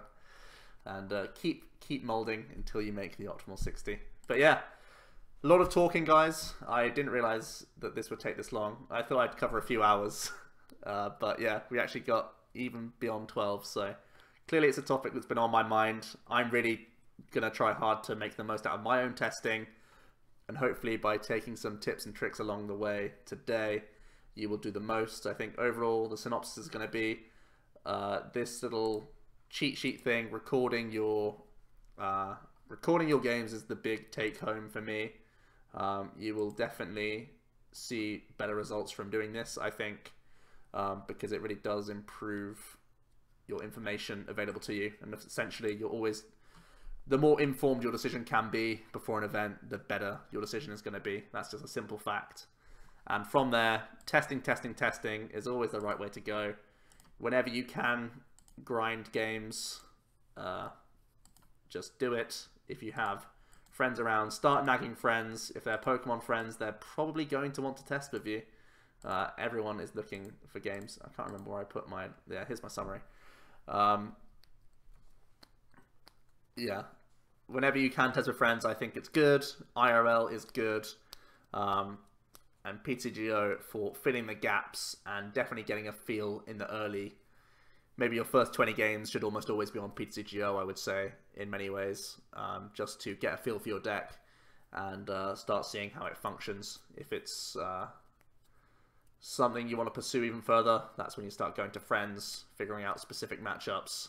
I think that's probably going to be the best way to go about it. So there we go. Lots of stuff going on in chat right now, but yeah, that's gonna wrap it up, guys. Thanks so much for being here and supporting the stream.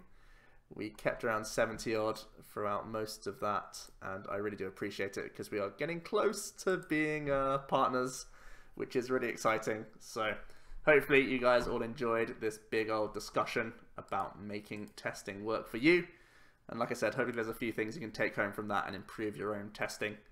So with that, guys, I will be back on Wednesday to finish off the first to 9 wins against Jack on PTCGO.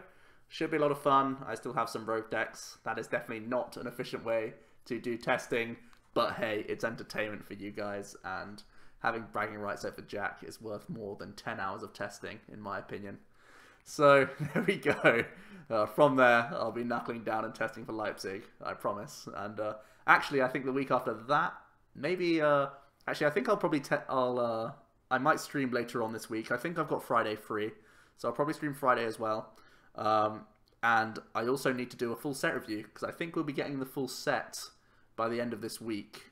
And then we can do a first look on stream, and start eyeing up some of the new cards, because Malmo will be a tournament I'll be attending, I think, if I get back from Oceania in time, because they're actually just a week apart. But I think I'm flying back on like the 12th or 13th of February. So I think I'm going to literally come home, do like 2 days work, fly back out again, which is going to be awful for my manager, but don't tell her. I won't do it. So yeah, going to be posting the document in the Discord. So follow the OmniPoke Discord. You can see the Nightbots just put it in. Thanks so much, Jardim. And smash the follow. Come back next time. And yeah, plenty more to happen from the streams. Hope you did enjoy, guys.